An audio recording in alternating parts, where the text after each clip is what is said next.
Going live. It says we're live, so hopefully we are actually live. Welcome everyone. This is on Just Restart. I am joined by Brandon from WhataboutNodnard. It's been a few weeks, buddy. How you doing?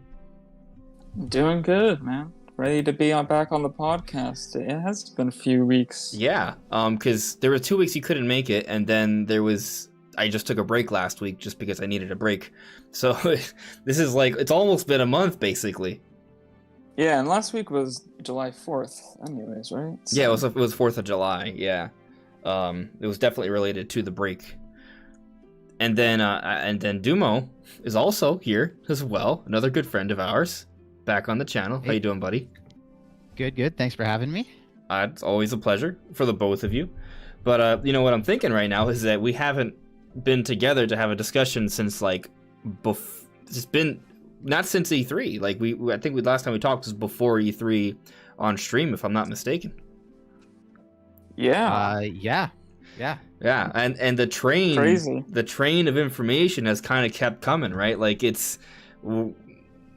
we thought that we'd have to wait a while after E3 before something else exciting would happen, but we've had the Switch OLED, which we're going to be talking about today, and now Skyward Sword HD is coming out in just a few days.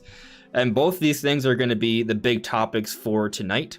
So that's what we're going to be focusing on here. For those who do not know, this is a Nintendo podcast we do every Sunday night, usually around 9 p.m. Eastern time. But on that note, let me check in the chat here. Guys, let me know how everything is looking and sounding. It's better if you let me know if everything looks and sounds okay now, as opposed to letting me know an hour later when I'm not audible to anyone. Right? So yeah, please let me know if everything is looking and sounding okay. If you guys can hear the background music, if you guys can hear Dumo, if you guys can hear Brandon, that would be greatly appreciated. Now, there is a little disclaimer that maybe I should have put like a note on or something, but there's a chance that there may be a power outage. An increased chance. In other words, more than zero, maybe more than 1%, maybe I don't know. Let's say 25% chance that the power goes out. So if that happens, the stream is not over. I just need to reset the power, and you need to give me a couple minutes. So just be aware of that. But hopefully that doesn't happen. I know I need to buy what they call like a UPS, an uninterrupted power supply, but money. And then also I don't know what the power supply for my computer is, so I have to figure that out. And I was chatting with Dumo earlier. I don't actually know, and you have to take it all apart and find it. And the information is not visible on the open side of the case. So really? It's got a really weird tag on it. I sent it to a friend of mine to see if pre-built, man.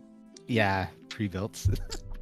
I sent it to a friend just to see if he can translate whatever that is for me. It might be absolutely nothing. I have a feeling it'd be worth something, but maybe I have a feeling it's worth nothing. I probably. And the one side that I could not find, because I took my computer apart right before doing this, because there's one panel I could just kind of screw out and see all the stuff, and then there's the bottom side which just showed me circuitry, and then there's the clear panel where you can just sort of see everything normally. None of those three sides I could find anything, and I didn't want to pull it all the way out because there's a lot of power cords that are all tied and zip tied and stuff to keep everything contained, and I was worried about ripping something out that I wouldn't be able to put back, so I didn't want to pull it all the way out. So basically there's just one side that I couldn't see. So I don't know. But anyway, that's another issue for another time. Eventually, I may be getting an uninterrupted power supply just at the slight chance that there is a thunderstorm and the podcast gets derailed, which happened in the pre-E3 podcast 3 times. The last time I was here. Yeah, so hopefully there's not Apparently I'm just bad luck. I don't know. I mean, maybe you summon thunderstorms. But yeah, we have another thunderstorm going. But it seems like it's died down. So I'm hoping everything goes uninterrupted and we won't need a backup power supply to get things going. But if it does happen, it'll just take a minute or two for me to reset things and we'll be right back. So don't worry. But let's check in with the chat real quick, and then we'll jump into Switch OLED and how Metroid Dread is a launch title and the Skyward Sword HD and whatever sort of things you guys want to talk about related to Nintendo, or maybe not even related to Nintendo, but probably mostly about Nintendo. Let's see here. Benny Bull, hello there. Doka378, hello. Benny Bull, who wouldn't buy their favorite Zelda game? Who wouldn't? Well, I'm buying Skyward Sword HD. I'm not sure if I would call it my favorite Zelda game, but it's definitely one that has a special place in my heart personally. It definitely came out in an interesting time for me. In general, there are certain games, like especially like with Nintendo games, that I've kind of used to be like an escape for me during certain periods of my life, and they hold sort of like a special place in my heart because of that. But even regardless of timing of my life and how impactful it was because of circumstances, the game itself is really good. So I'm actually really excited to play through it, and we're going to be getting into all the details of that for sure. It's a good one. Birdman, hello there. Thank you for modding. Paul Dunn, hello. Paco Salvador, hello there. Joycey, hello there. Freddy68, Andre, will you get the Switch OLED? Maybe if someone gets it for me. I don't know. Like, it's not that I'm not excited about it. I am. But it's also like $350 for an experience that I pretty much already have. I already have a functioning Switch, and Switch OLED is still a functioning Switch. And I do play games in portable mode, I also play in TV mode. And while I would like to be able to download things quicker through the LAN adapter port, and hopefully it's not actually a bottleneck anymore like it is with the current Switch, I don't think that increased speed will improve my personal experience so much so that I need to spend another $350 for. I am excited for the screen. I think it looks really cool. I love the Joy-Cons, love the dock. It all is really great, but I don't know. I mean, maybe if finances are really great and I can afford to just kind of like splurge, then maybe I will when it comes out. So right now I'm gonna, let's say 50-50. I'm not entirely sure, but I think it is definitely a good option for people who don't have a Switch yet. Like that's a for sure thing. But we'll get to that in a little bit. I just want to kind of go through the chat real quick as people sort of flow in, and then we'll jump into the discussion here. Nintendo, hopefully we get a new Dread report soon. You know what? I was actually looking at that right before we went live. So let me show you guys something real quick. It's nothing too crazy. But just show you the Dread report on Nintendo's website. So what you may notice is that the first Dread report came out on June 15th, the day of E3, and then basically 2 weeks later, June 30th, we got the next one. So 2 weeks later, maybe we get the next one, right? So let's see, if I check my calendar here, June 30th was... we might get it this week, right? Like June 30th was not last Wednesday, but the Wednesday before. And then June 15th was the Tuesday before. So, approximately 2 weeks, right? So we're about 3 or so days away from that point. So maybe we get one on Tuesday, this Tuesday or this Wednesday. Timing, assuming they're going to maintain like a 2 reports per month sort of thing, or every 2 weeks, that's what'll happen. But maybe we have to wait a little bit longer. We'll see. Honestly, I don't need to see more of the game. I'm just like, I'm sold. I saw like 40 minutes of the treehouse. I know I want to get the game, and I just don't want to see any more of it. I'm like, I assume it's not going to be like super long, like Metroids never are. So I'm like, I've already seen a pretty decent chunk of the game. Like, I'm good. I know I'm getting it day one, so let's go. Yeah, well, it's just interesting because we haven't really had that much time to. I know, Brandon, you and I streamed it together, but besides that, we didn't really like have a full length discussion on everything E3. And a big part of that is Metroid Dread, right? Like, I think like shortly afterwards, the E3 Direct, I started making crazy talk and said that Metroid Dread is Nintendo's big holiday game, right? And then a lot of people sort of disagree with that because, well, one, it comes out October 8th, and people are like, well, October is not the holidays. But to me, it's that final sort of seasonal push. October to December to me are like is like all like within the same window.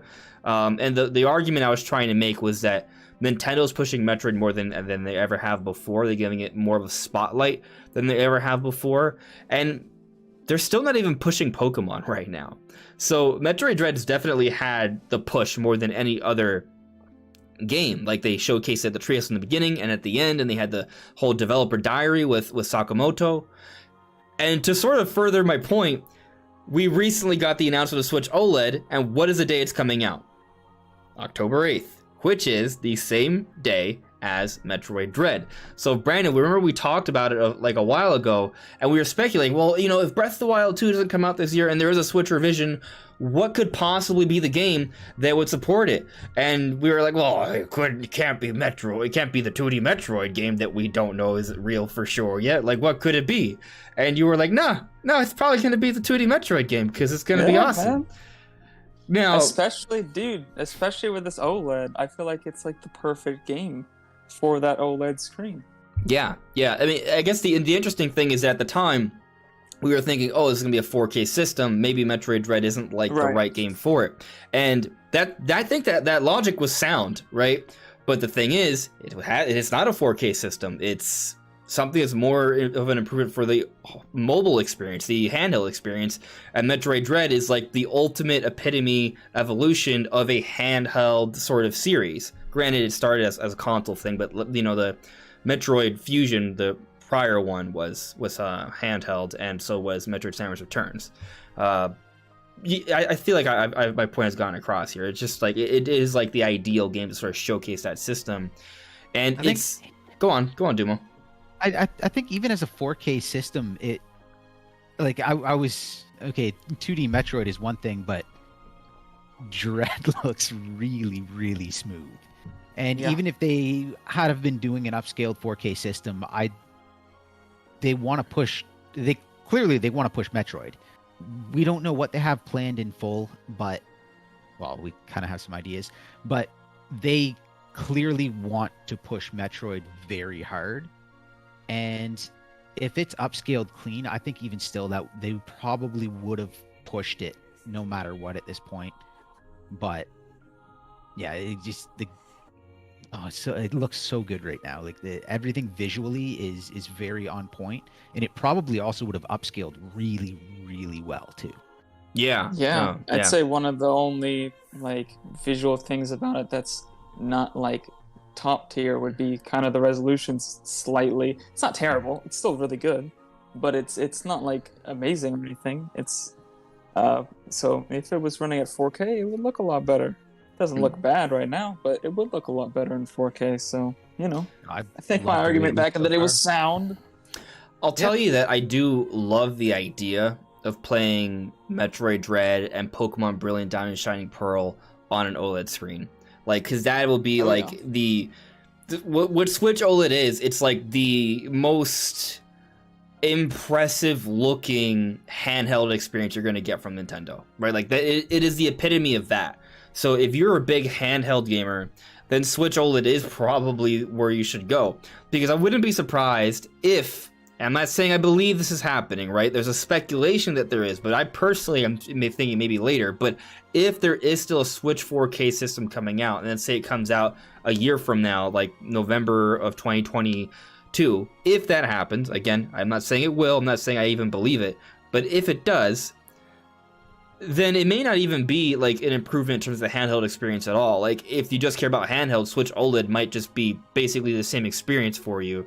It'll be more of an improvement when it's in docked mode. Right now, maybe there still are some performance upgrades in handheld mode, but I guess the point is that Switch OLED probably is going to hold up fairly well for at least in handheld for a while. But let's not jump too far into the whole Switch Pro, Switch OLED thing quite yet. Metroid Dread is awesome, and I do want to kind of focus a little bit on that, but let me kind of continue through the chat here, because that was just a tangent off of a single comment. Let's see here. Urbosa has joined the chat. I missed it. Where's Urbosa? Urbosa's amazing.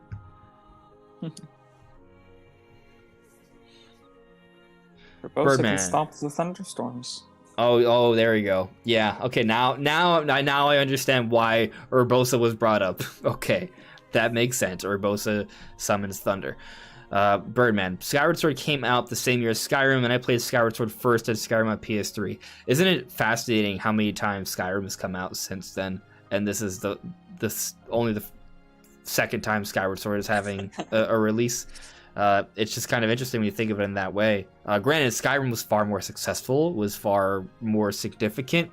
I would even argue far more innovative, which is rare for when you're talking about like Zelda versus other things. But that was probably like the most obvious time where other people outside of Nintendo seem perhaps more advanced. Like I remember there's a lot of comparisons between Skyrim and Skyward Sword, and Skyward Sword, a lot of people felt like it just wasn't really that big of a deal. Meanwhile, Skyrim is a very big deal. And it just kind of made Skyward Sword sort of pale by comparison, but it was also a different kind of game. It wasn't meant to be like an open world kind of game, but that's what people wanted, which is also another issue with it. But at the same time, Skyrim changed how the Zelda team looked at games. Like we're talking that's a big impact when you have the Zelda team sitting back and going, okay, we need to make changes to what we do. Sure. Yeah, no, that's a great point. Brought Breath of the Wild around, so exactly. Skyward Sword and Skyrim, the event of both of them coming out at the same time, you're right. It led to the creation of Breath of the Wild. That's absolutely right. Probably not the only reason, but it was definitely probably a good inciting incident for the direction that sort of they took afterwards. Absolutely. Like I'm sure there's tons of different things that they were looking at, but that was one that they themselves pointed to and said, like, Skyrim came out and it was held up so far above what we had that we had to figure out why and what we could do about it. And it's like, good comeback. Breath of the Wild, pretty solid. Pretty solid, yeah. Now, it's not to say that Skyward Sword isn't a good game. It is. It's just a different kind of game. It's more, if you're looking for a game where you're gonna explore an open world, that's not Skyward Sword. Skyward Sword is gonna have a fairly compelling story, I would argue, and it's gonna have a lot of really interesting characters, and it's gonna be a series of continuous puzzles and dungeons and battles that are all gonna be really, really cool. And there's gonna be some puzzles in there that will make your brain think in a way that it may never have thought before. And I don't mean that in a very painful, hard way. I mean that in a very exciting, exhilarating way. I'll just say this thing right here and we'll move on. Time shift stones. We'll get to it. Do you guys see what I'm getting, where I'm coming from with the stones, or is that just a me thing? You gotta remember this. That was good puzzles. So Skyward Sword came out at a weird time for me where I had to back away from games for a little while. So I've never actually played it, and I'm really excited to dig into it. Skyward Sword is one of the 3D Zelda games I played the least. I hear a lot of people trash on it, but honestly, it's for like basically motion controls, and to be honest, it wasn't even no issue with motion that controls. I haven't played it much. It's just I haven't had much access to the game. Okay, well, we're gonna dive into that really soon as well. Maybe we talk about Skyward Sword first. Just kind of trying to go through a chat here. Ryleru the Sailor, looked like the cutscenes weren't 2D and they seamlessly transitioned with fluidity. I think, hopefully I got your name right, but you're speaking in reference to Metroid Dread, right? And it's, I think they aren't in 2 dimensions. They have 3D environments in there. Now, those 3D environments may not be these massive open things, but from what you can see, that's all rendered in real time. And there are a lot of cutscenes that transition very fluidly, and some of them I think are even semi-interactive, which was how Samus Returns was as well a few times. And then there are also moments just within the gameplay where you do stuff like, for example, the Omega Cannon, it does pull behind your shoulder, So there are perspective changes. We've seen a lot of those cutscenes where it transitions fluidly within the gameplay. You see a different angle, closer up angle, and also when you do the melee attack and things of that nature. And we've even, we talked about, by the way, all these ideas we sort of talked about before they showed off the game. And one other idea we sort of talked about is that there would probably be some sort of way that they would show off first-person perspective elements, and we've seen that with some of the cutscenes. Now, I don't know if they'll go beyond that. I think like the Omega Cannon might be pretty much what they're going to do in terms of perspective change and shooting, but there are a lot of things they're doing that are blurring the lines between 2D and 3D with Metroid Dread, and it is sort of helping to sort of showcase its incredible visuals, which I think will help it to be a very nice system for Switch OLED. All right, there's one more comment I'm going to get to here, and then we'll actually jump into a specific topic. But Ice Sonic, how are you feeling about the OLED Switch? Can't wait for Metroid Dread. We kind of sort of touched on it already. We haven't like dived into a specific topic for it, but yeah, Switch OLED. I'm 50-50 on buying it. I really want it. It's really more of a money thing and a need thing because I already have a Switch. But I think it looks really, really good, and I'm super, super excited to see it coming out on the same day for Metroid Dread. I think it's going to really help out. They're going to help out each other, I think. And I think that has some very interesting sort of implications. But on that note, what should we talk about first? Should we talk about Switch OLED? Should we talk about how this relates to Metroid Dread? Or should we talk about Skyward Sword HD? What do you guys want to do? Oh. Maybe Skyward Sword first? I'm up for whatever. All right. I mean, regardless, I'm gonna enjoy the conversation. So we are gonna talk about all of that. Now we'll get back to the chat, in a little bit. But let's talk about Skyward Sword HD. So, Skyward Sword HD is coming out this Friday, and I personally am very excited for this game. Now, I'll tell you that when they showed it off, I was like, okay, I'm probably going to get this. But I wasn't necessarily feeling like, the excitement, right? And you could maybe argue that now that it's like right around the corner, now I'm kind of starting to feel it simply for that reason alone. But I think it has more, it's more than that. I think a lot of it has to do with how Nintendo has been marketing it lately. They've put out some pretty awesome trailers that I think have done a great job of showcasing the game's visuals and have done a great job to sort of hype me up for the game. They show off some pretty good story beats in those trailers. There's just something about the imagery that I think is really strong. When you see the game in motion, it looks pretty good, I would say. Even though people argue that maybe it didn't change that much, but I think the 60 frames per second and the 1080p alone make a huge difference. And I feel like they probably did a little bit more than that because there's just something about it that looks nice. Like it looks more than just sharp. It feels like maybe they colored things a little bit differently. Maybe they touched up on some textures here and there. It's all very subtle differences that maybe we can't tell just immediately, but the game just seems to look really good. So we've gotten that from the trailers, but then also Nintendo put out that quality of life trailer not too long ago. And in that quality of life trailer, they brought up a few different very interesting things. They talked about how now Fi, or Fi, everyone pronounces it differently, but apparently in one of the Warriors games, the voice actor said Fi, so I'm just going to go with Fi for now. But Fi is entirely optional now. And the trailer didn't make it fully clear, but myself and others had surmised that it basically meant that if you do not press the Fi button with your D-pad, she will not bother you at all. You'll just hear a beep occasionally and a little glow on your sword, and that is it. You can ignore her the entire game, save for major story beats.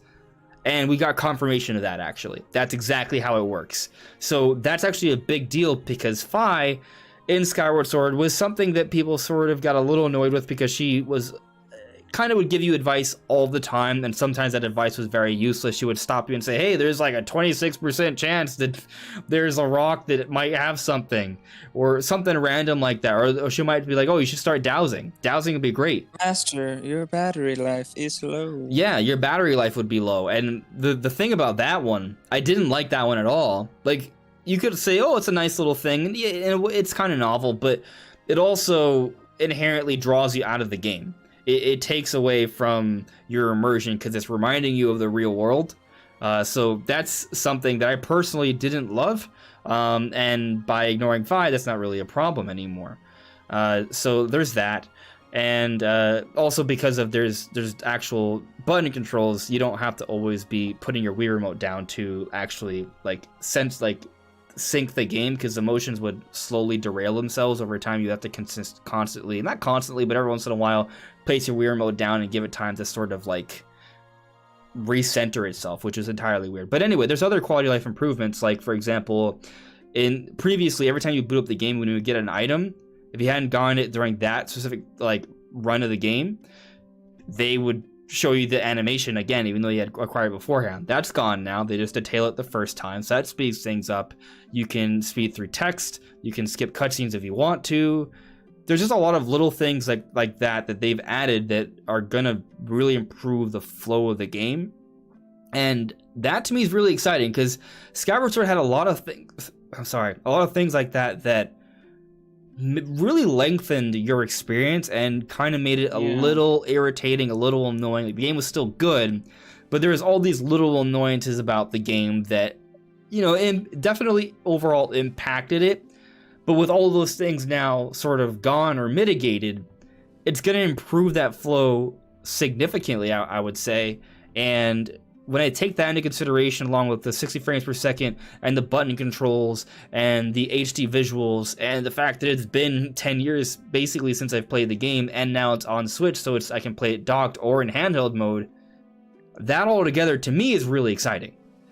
So I am super hyped for this game, and I think it's going to be a really good experience, especially for those who haven't played it before. And Dumo, you haven't played the game before. Brandon, you haven't played the game to completion before. So I'm just curious, how are you guys feeling about the game with all these things considered? And if there's something I didn't mention, by all means, bring it up.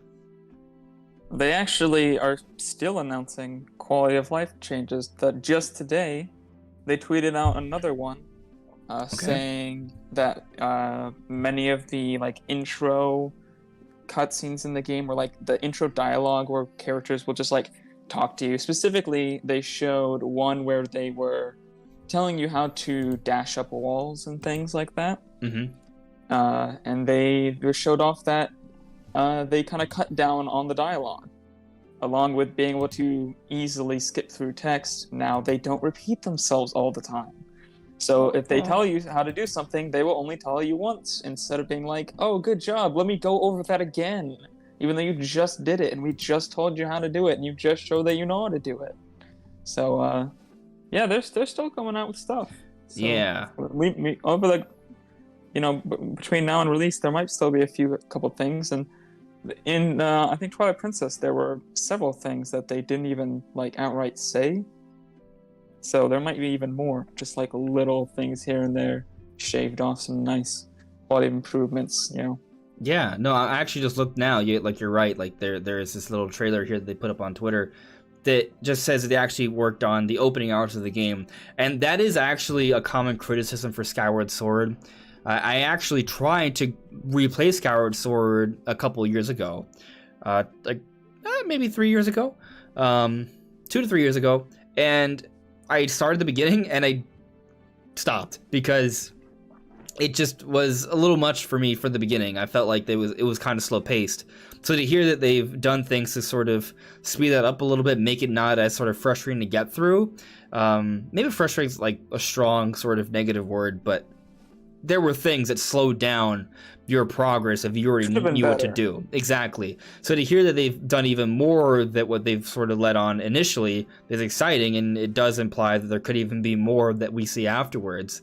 So yeah, that is definitely good news for sure. I don't know. To me, I hear things like that, and I don't hear quality of life. I just hear they've gone back and basically fixed issues with their game, rather than it being I don't find changing amount of text. To me, that's not a quality of life thing. That's just them better pacing their game. What would be a quality of life improvement then? Things like fast travel, or things like explaining things that weren't explained in the past, stuff like that, to me is more of a quality of life improvement, something that, like, to them, like, redoing a slow start to a game is less quality of life and more just learning from what they've done, like, since then or previously. And I think a lot of games need to go back and actually do that. I think a lot of, like, one game off the top of my head that I think a company could go back and take a good look at that is probably Game Freak and Pokemon, because their opening hours are terrible. But so to me, that I don't really find it, like, I hear that stuff and I don't hear it as quality of life changes. I just find it as, like, we're giving you a better intro to the game. It's like we're changing the intro, and that's one of those things you know someone's going to complain about it because, well, it's not the original. And I don't know. It's one of those things, like, I don't need these things in a game. I might just be weird. I'm fine with a slow start to a game. Having things like Faye bothering you a bunch. People complain about Navi. I had no issues with Navi ever. To be fair, I don't know Navi was whether- not even close to as Yeah, bad as... See, that's the problem, is that So I bad. haven't actually experienced that, so I can't decide it for myself. So it's one of those things where I have no problems playing the game as is, and something's got to be pretty, like, Faye's got to be pretty obnoxious for me to. I love how to not Brandon's like. saying Fee, you're saying Faye, and I'm saying Fi. Yeah. I just how I've changed always how heard I it, so say it's, depending on the day. I'm not consistent with that. It just start with F and then use one of the 5 vowels. It's fine. It's all You know good what the enough. problem? See, this is the problem. This is why more games need more voice acting, so that we can Yeah. actually hear it and be like, okay, this is how we're all going to say it because that's how the game said it. It would I don't be care if it epic if they switches- came back with voice acting, but that would have Yeah. been a lot of work for them. Oh yeah, for sure. I Dude. would never expect that. Well, I would never expect watch that. that be a bombshell. Like as once the reviews come out, like, oh yeah, there's voice acting. If it is, I'd be completely blown away. Because I mean, technically, we haven't. I could be mistaken, but I don't think we've seen any. Okay, just before I continue, there's not voice acting. Just to be clear, like, the most we'll get is what's already there, which is just Zelda singing, and it's not in English or any sort of discernible language. It's Hylian or whatever it is. That's it. But technically, I don't think we've seen any real-time footage of cutscenes. So, in theory, they could have not just shown it yet. In theory, right? But I feel like by this point, there are already people who have review copies, and if that was a thing, it would have been leaked already. Even those are embargo, I don't think something that huge would have not been mentioned yet at all. Like, there's no way. I'm just saying, technically, we haven't seen any real-time footage of the cutscenes. But Is that's not that there. big enough to be blacklisted forever, though? Like, to give up any sort of job, any sort of review copies from any company ever to break an embargo, is that really worth it just to say there's voice acting? Somebody might think so. I wouldn't be There are surprised. stupid but, people like, out there. yeah, fair enough. But it's also I will like, not argue. what if those reviewers tell someone else, and those someone else's who can't necessarily be like traced back to the reviewer put it out there, right? And then at that point, just a rumor. But there aren't really any rumors about this that I've heard, Yeah. right? So I don't would think there's anything highly major we don't know about the game. I would highly doubt it, but what a bombshell that would be, like 2 days before launch. Because that right there, like 2 days before launch, they come out, say we fully voice acted all of the cutscenes, and then all of a sudden, people have this panic, I need to buy this now, and then like 2 days later, they have it, they've started the game up, and like, oh, maybe I didn't really need this, but then it's already too late, and Nintendo's like, yeah, you can't return it. yeah, I feel like that'd just be. It's one of those things. I could see it. Right? I don't think it'll ever happen, but I'll say that it would be interesting to watch everything go down. it would be nuts, absolute bonkers. But yeah, there's no I'd be way. happy. There's no way that that's what's going on. I mean, if it is, No. I think we'll all be thrilled, right? But there's just no way. Thrilled and shocked. I would not be like I would not expect it whatsoever, and it would just I'd be very, very happy about that. I guess what's interesting about it though is that even something like that just seems way too major that for that to happen. But there are things, as Brandon noted earlier, like we're still learning about the game now.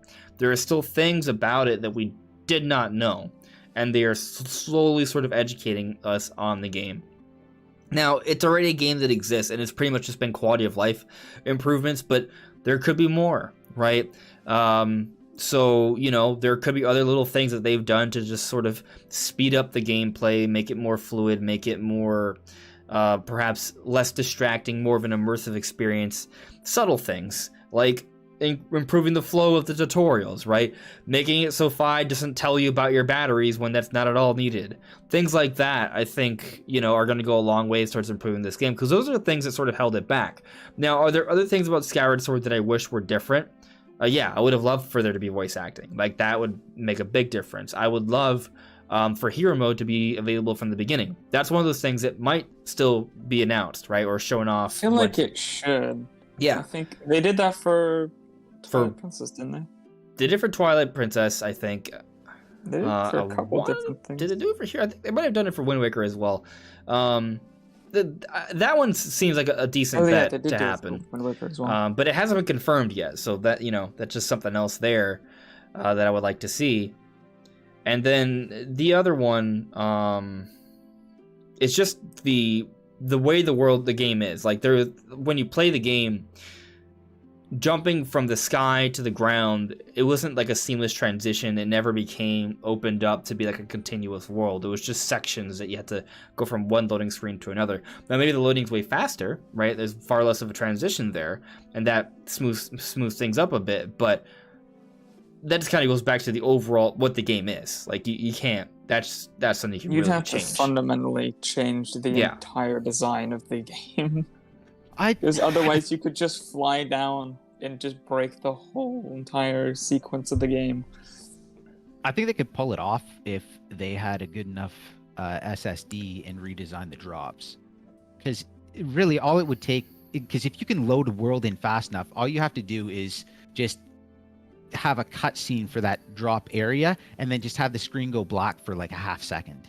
And then if you can load a game in that amount of time, it'd be fine. But like, from a gameplay perspective, it would completely break the entire game. Like, you'd have to redesign the entire game from the ground up, otherwise it wouldn't work. Yeah, I mean, speeding up the loading between areas is fine. That's actually maybe expected, right? So that could also be one of those things that just naturally improves the flow of the game, right? That we're not even taking into consideration here, just because the game is gonna load better. Because back on Wii, it was on a disc, a full-size disc. Because the cartridges, the hardware's better. It's probably gonna load a lot faster.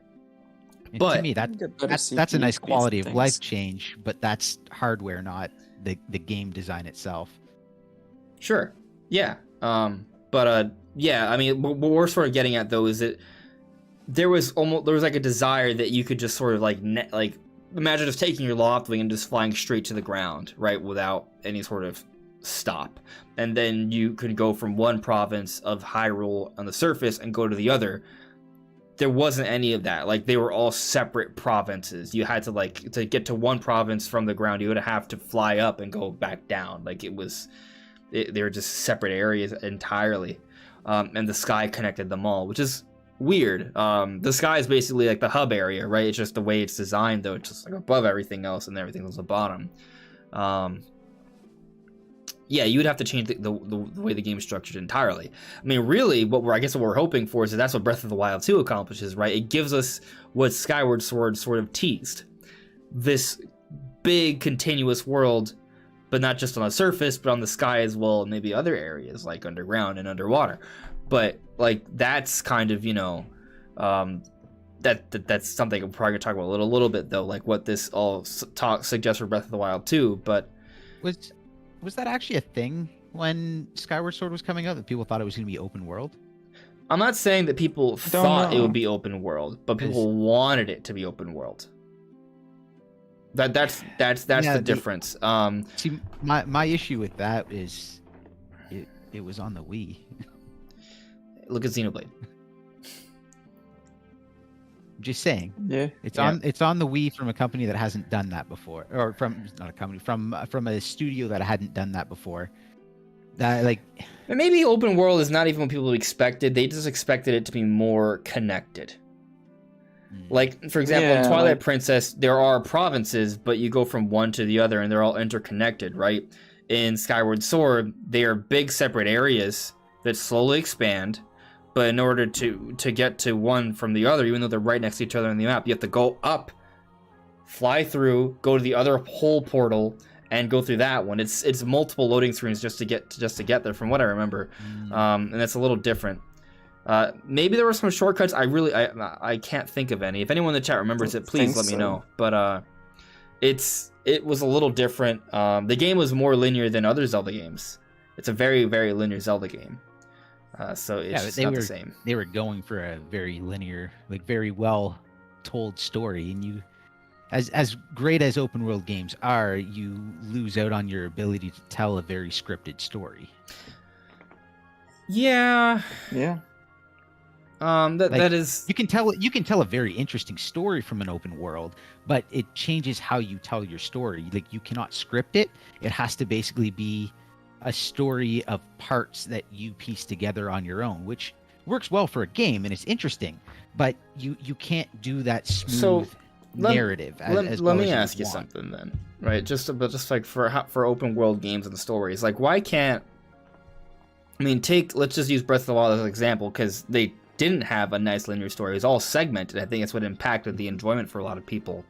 Like, imagine if in Breath of the Wild 2, like what they do, it is a linear story but in an open world. So how would that work? Basically, you have an open world, and maybe there are some limitations or there are changes that happen to the world as you progress.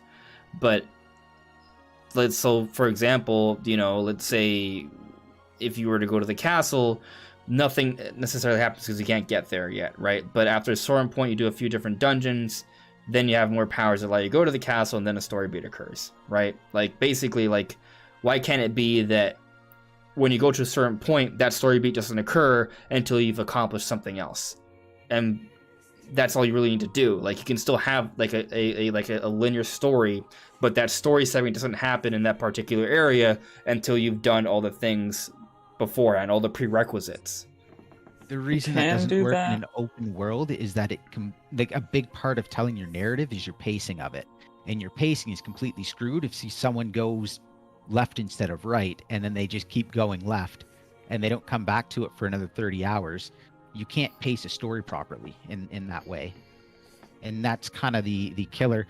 You look at a linear game, something like even Pokemon, where you can go anywhere you want to as far as what you have opened up, but it's still going to be a linear story in the fact that everything story-wise is going to be like huddled here really close together, and then as you move to somewhere, say, okay, now you have a little bit of freedom, but you still have to go here. Like, you have no other options.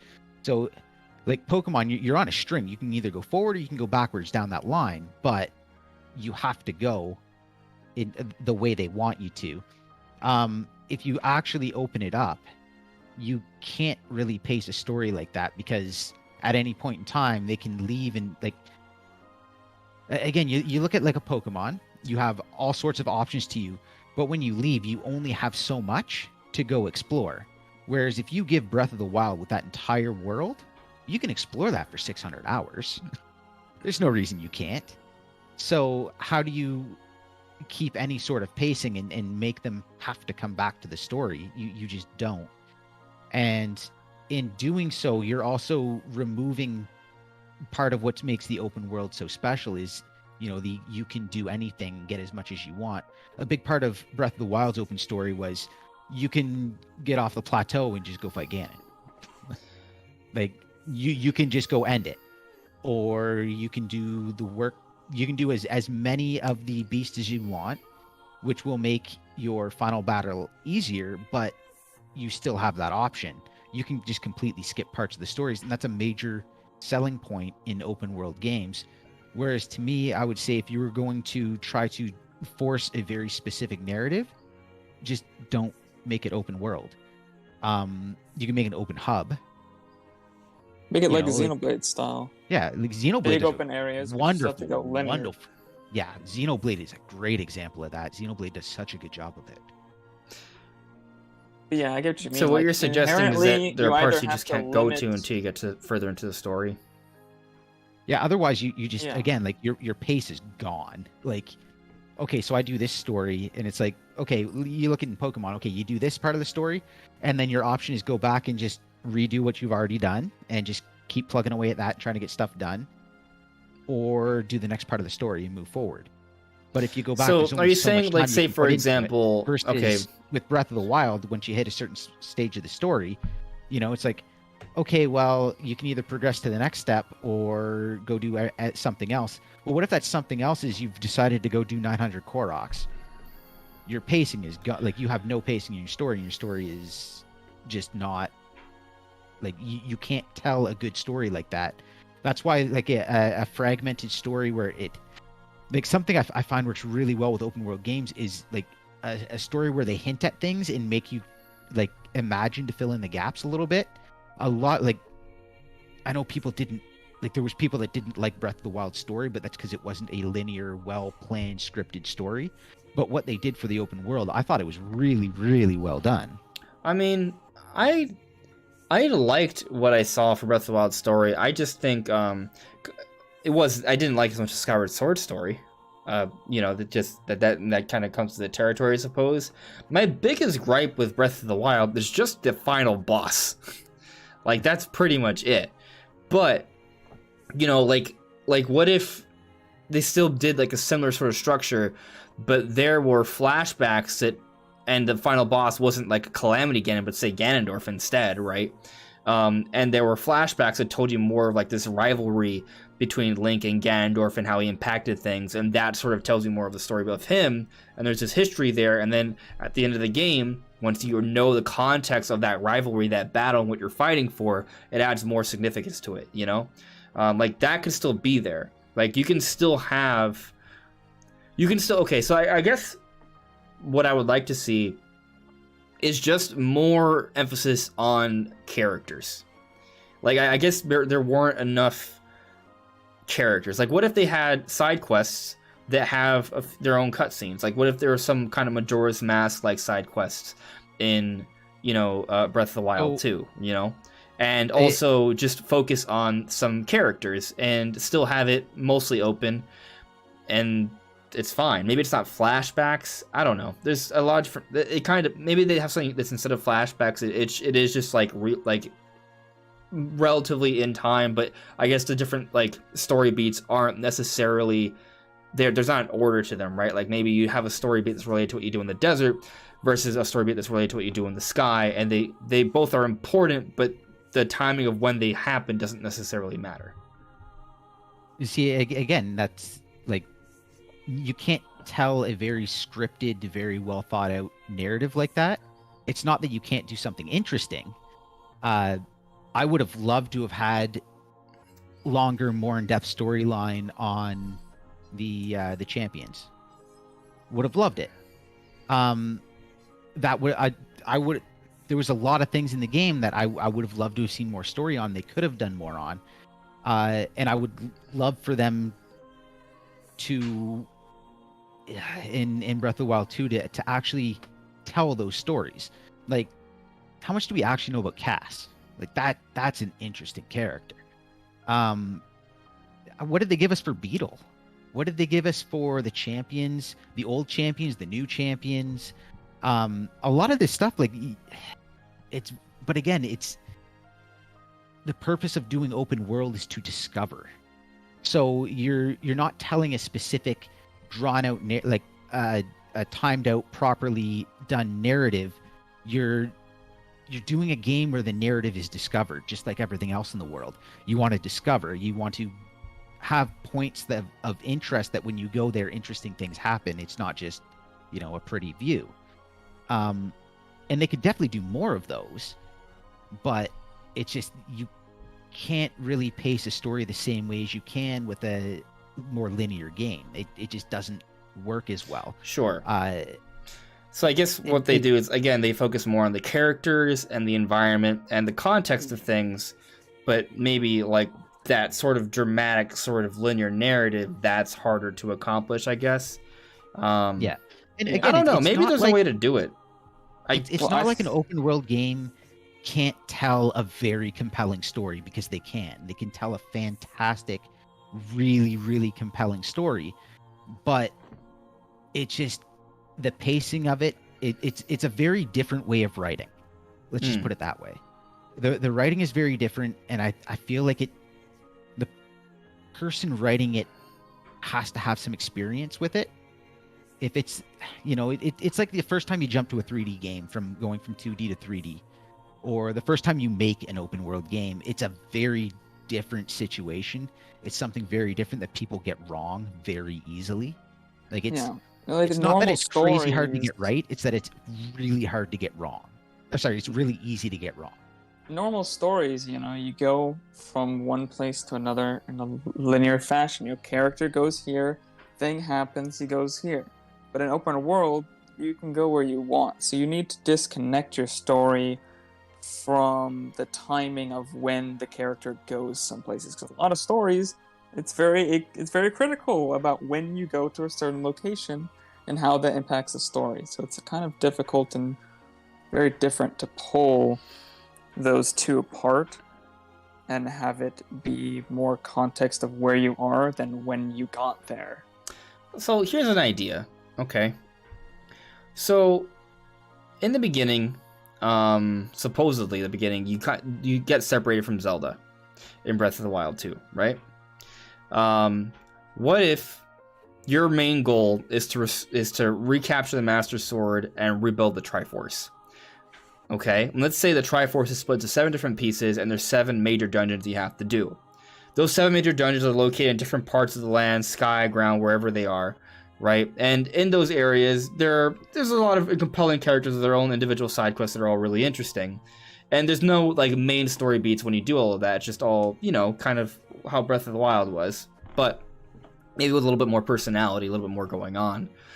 But when you accomplish one particular dungeon, and it doesn't matter which one, you get kind of like not a flashback, but you get a vision of what's going on Zelda's end, and it doesn't matter which order you do these different dungeons in that get you closer and closer to the end of the game, but you just get these visions that happen in a linear fashion, regardless of which ones you do, that just tell you more about a separate event, and there's something there building up while you're exploring the world, learning more about the world, what's going on, getting context from the different characters, but there is like a little bit of a linearity there from these visions you get as you progress through the game. There are checkpoints, if you accomplish a certain amount of a certain thing, you get to see that particular vision. And maybe it's linked to the Green Hand, and it sort of tells you more. Maybe it's not always about what's going on with Zelda. Maybe it's like it's sort of giving you a vision as to what happened in the past, trying to teach you more about Ganondorf, right? So you can prepare more for that inevitable battle. I think it would be more interesting if they did show off like things that are happening that impact the world itself. For example, Ganondorf getting stronger and new enemies showing up, or like cutscenes of Ganon doing something in the castle. I think the most interesting thing and the easiest way that they could make the story better and do that would be to not allow you to go to the castle straight away. Because I think it'd be very difficult, and maybe they have figured out something to where the story can stop at any time and still make sense. Well, maybe it could be semi-open world. Maybe there are certain areas you cannot go through yet because you have to accomplish something, like obtain a certain item or a certain power-up. I mean, if you can explore most of the world, it's just as you progress in the game, you get more options to explore that world with more detail, right? Be able to do even more with that world. Like, I don't think that would be a problem. It would be a little bit more restrictive than Breath of the Wild was, which is maybe why they wouldn't do it.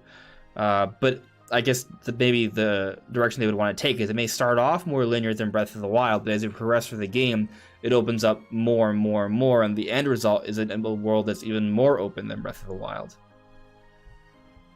See, basically what you're describing is a Xenoblade game, which like that's how they have handled. I mean, theirs. I guess with Xenoblade though, it's just like story beats that, like, oh, you can't really go here until you do this. Like with Zelda, it'd be more about like what your powers are, which is kind of like how a lot of how previous Zelda games have been. Yeah, but again, like then you're making it like it's a linear game. It just has a large world. Even if it's interconnected, it's a linear game with a large world. You don't, so you lose. I guess what I'm arguing is just that there are certain particular areas that are maybe limited, but overall it's still open in the beginning. But it changes your pacing. Like it's like you can write either story. It's just you can't. Like you can write a story that has a specific pacing and way you want it to play out, or you can write a story that's open for an open world. But if you try to do both at the same time, you're going to have both of those weakened. You know, so it's kind of play to your strength. Do you want to write a weaker open world story and a weaker linear narrative, or do you want to pick one or the other? Like both, like they can be done. It's just a matter of... I'll tell you that if you want to put out the best you can, generally speaking, you will want to focus on something and do it really, really well. I'll tell you that when I play Xenoblade, I get to a point where I just want to progress the story and just continually pushing. And after that point, I'm not exploring the environments nearly as much. So when you do have a story that connects in that way, it does kind of like steer you in one direction. So, and eventually, you know, you may ignore the openness of it. So I guess to that point, like if they were to have a story like that, it could take away from the open world experience because you wouldn't really explore it as much because you'd just be doing everything you can to progress the story and nothing else. So I guess I would agree that they have to be careful about how they design things. Because maybe that could happen, right? But I don't know. I feel like maybe the way I was thinking that it's possible that they can still allow you to sort of do what you... I mean, you can still do what you want. It's really just more about how it's designed and sort of impacting the experience of the player, right? If you make the story not location specific, then it's much easier. That's what I was trying to allude to.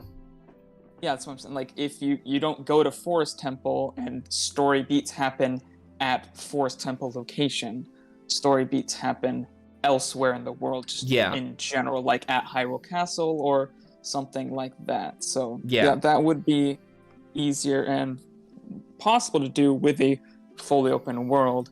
Perhaps maybe the only exclusion of that would be going and fighting the final boss immediately or something like that. Which I don't think they have to do for the sequel. I think it was cool that they did it for Breath of the Wild, but I think if that was like the one compromise they had, I don't think people would be like, "Oh my god, this sucks." Oh, there's going to be people that are going to complain. I mean, people complain no matter what. It was, well, yeah, but like, it was a big deal. Like, people were really excited over the fact that was an option. And I think it's cool. I just don't think it's something they have to do in every Zelda game from now on. No, not all. And again, like open world, like I know they said they want to keep the open world, but if they were doing open spaces instead of a fully open world, I think there'd be some people would probably freak out over it, obviously, but I think overall it would still go over well. You got to remember, like Nintendo in general and the Zelda franchise is very strong with it. Is they pick what they're going to focus on in a game, and everything ties around it. Breath of the Wild, the focus was exploration. The Koroks was exploration. The I'm forgetting where the shrines, exploration. Everything about it was exploration. You want your story? Well, here's some images. Go find where these places are. That's where your story is. It was everything around the game was meant to explore. weapons. Okay, you can't stay with one weapon. You have to keep looking for new weapons. You have to keep exploring.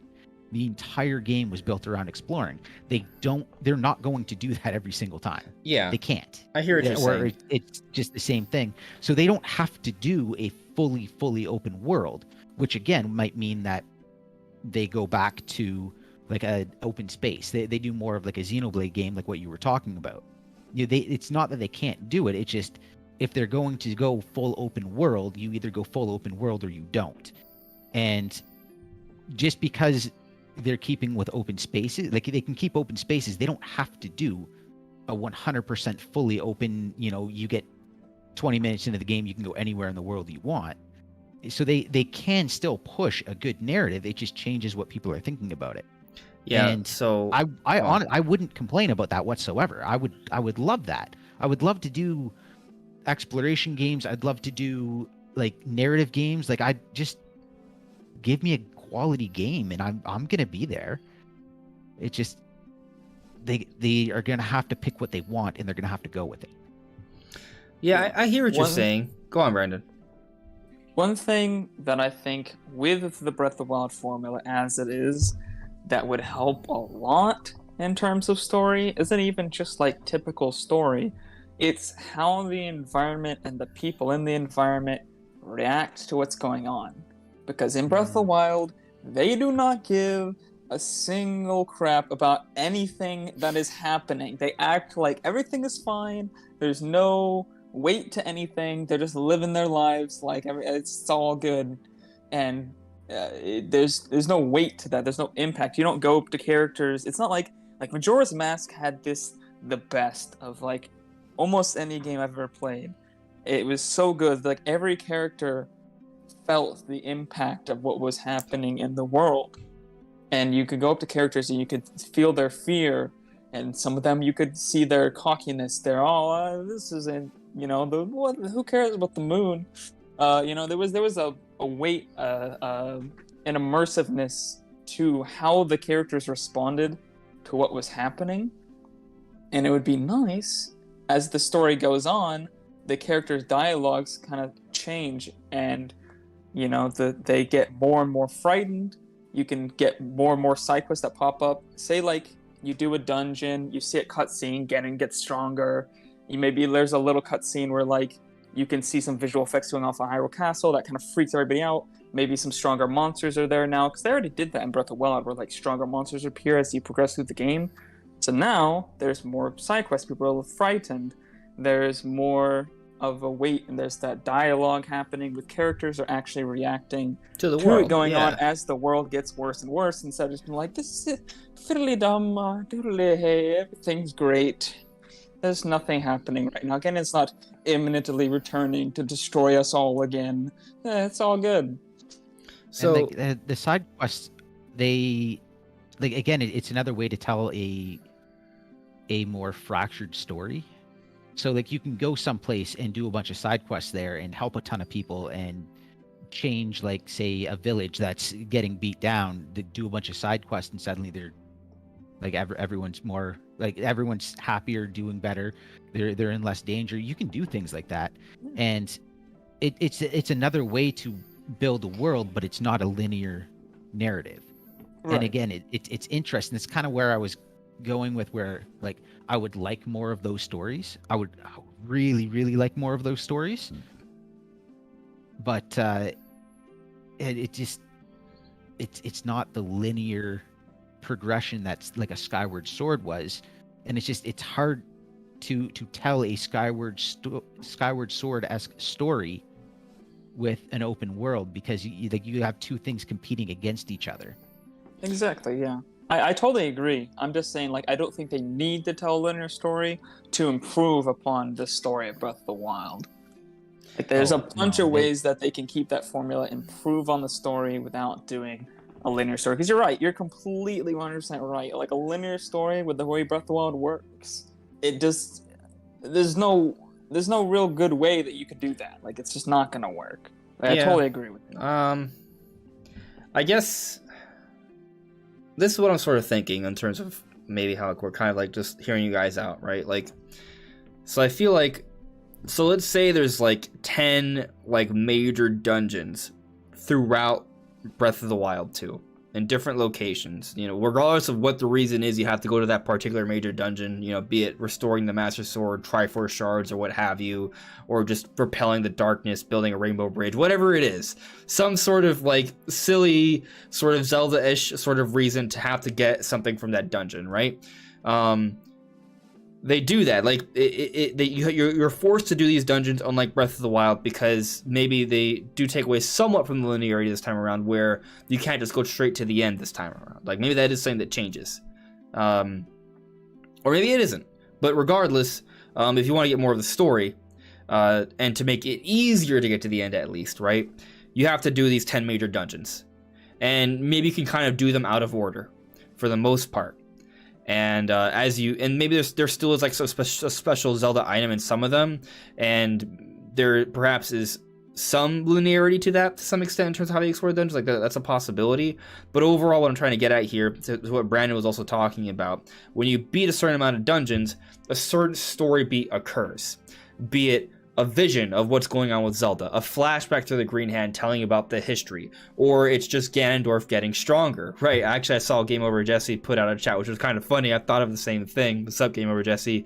Ganondorf is going to heal over time like the Mummy in the Mummy movie, and Link is going to turn out to be Brendan Fraser, which is funny, right? But perhaps part of the story of the game is Ganondorf sort of getting stronger. So as you progress with trying to build yourself up to get to Ganondorf, Ganondorf is also getting stronger as well. And maybe that does impact the overworld a little bit. Maybe one of the big cool things about Breath of the Wild 2 is it's going to be open world to an extent, but it's also going to be an open world that changes and evolves too, right? As you progress in the game, maybe the monsters do become fiercer. Maybe there are other changes that occur, right? Maybe more dungeons reveal themselves, maybe more islands reveal themselves, things like that, right? But then on top of that, there are these towns or villages or outposts, and there's more now because perhaps there's been some time since Breath of the Wild 1, and so because the Calamity was supposedly repelled, people started to come back to Hyrule and building it up again, right? So there's more towns, basically. But in these towns, similar to Clock Town and Majora's Mask, like you were talking about, Brandon, they have these side quests that are just very compelling, but they're isolated from the story itself. They're really just compelling characters that offer more context to the world, to kind of like how you were talking about Doom. Like, it's interesting things, but it's not something that's necessarily mandatory for the story, but it just enriches the world and the experience. So you have these characters and all of this context that enriches that experience and makes it feel like a more of a living, breathing world. But at the same time, there are these events that happen between the 10 different dungeons, and either it's like something that Ganondorf does that makes him stronger and changes the overworld slightly. Maybe it's a flashback, maybe it's a vision. So you do get some of that story, but it only happens after you beat a certain amount of dungeons. It doesn't matter which dungeon you go to, it's just a story beat that occurs regardless of what direction you take. That way you can still go in whatever direction you like. So you still have most of that open experience, and there's still a lot out there to sort of enjoy with the characters.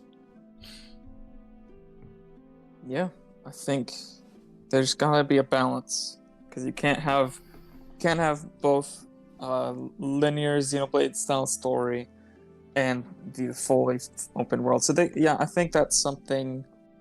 Yeah, that's definitely an option. Or I think that might be pretty similar to what they are going to need to do to expand upon the story, but keep that open world. Yeah, but let's get to the chat, because they do bring up some points that I think kind of go to what Duma was saying. Like, for example, Paul Dunn, maybe something like Red Dead Redemption 2. You can go anywhere, but the story is always an option to do, and you just play the story for the story. The problem with that, as I believe Duma you were trying to get at, is that if you have that, either the story is compelling, and if the story is compelling, you're going to go through the story and ignore the open world, and you're not going to get that open experience. Is that basically the kind of point you're trying to make with that? Basically, yeah. Like if you're gonna pound through the story, you're not experiencing the full world, and if you're experiencing the full world, you're not going to experience the story as it should be. Yeah, so it is weird. Like, what you go happens to a is certain location and out of order, and then you have to go back just for the story element. Like, that does take away from the story in general a lot. it's just two competing things. And I'm not saying you can't do it, because obviously people quite like Red Dead, but it's just you like maybe it's a good way of doing it, because you look at something like Red Dead. Okay, people that love the open world can get the open world, and people that want their linear story can get their linear story. But what if you want both? That's the problem. Is you Play the game really differently. Have two different save files. it's a, and again, like I know people that Beat the story world, and then explore the world afterwards, I guess. I know people that struggle with a game like Red Dead where you have that linear story in an open world, because they're like, oh, well, I don't know where to go. It's like, well, it told you. It's like, yeah, but I don't know where to go. And that's the reality of it.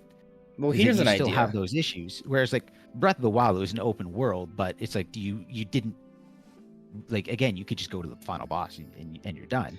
But, it's like at all times there's this big flashing thing on your map of go here. So it's, I don't know. Did you guys play Torna? I did not get a chance to. So in Torna, there were parts of the game that they would not let you progress and go further until you had accomplished a certain amount of side quests with the community.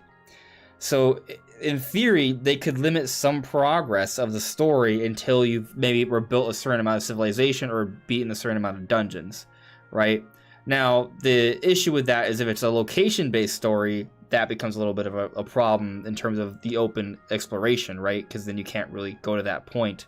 Or if you go there and then you leave to do something, it might kind of take away from your immersion if all of a sudden something's going on there. Like, Exactly.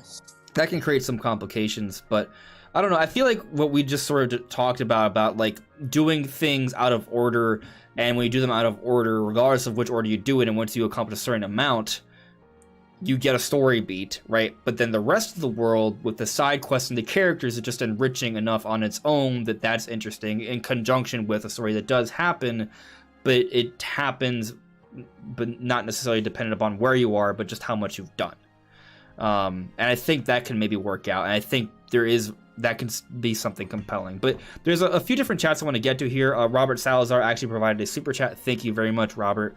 Robert said, my biggest critique with Skyward Sword was that I was expecting as much interesting exploration discovery as Skies of Arcadia, and it didn't.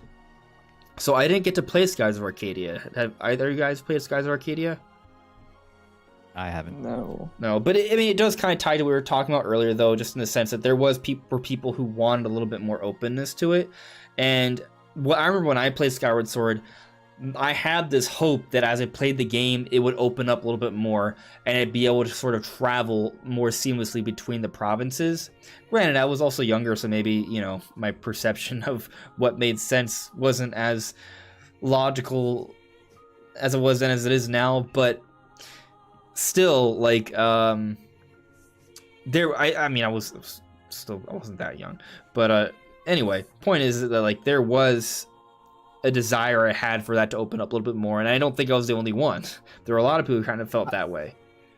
I would be very surprised if that wasn't a desire that the dev team had, and it was more of they were looking at dealing with limitations, which is what a lot of this comes down to.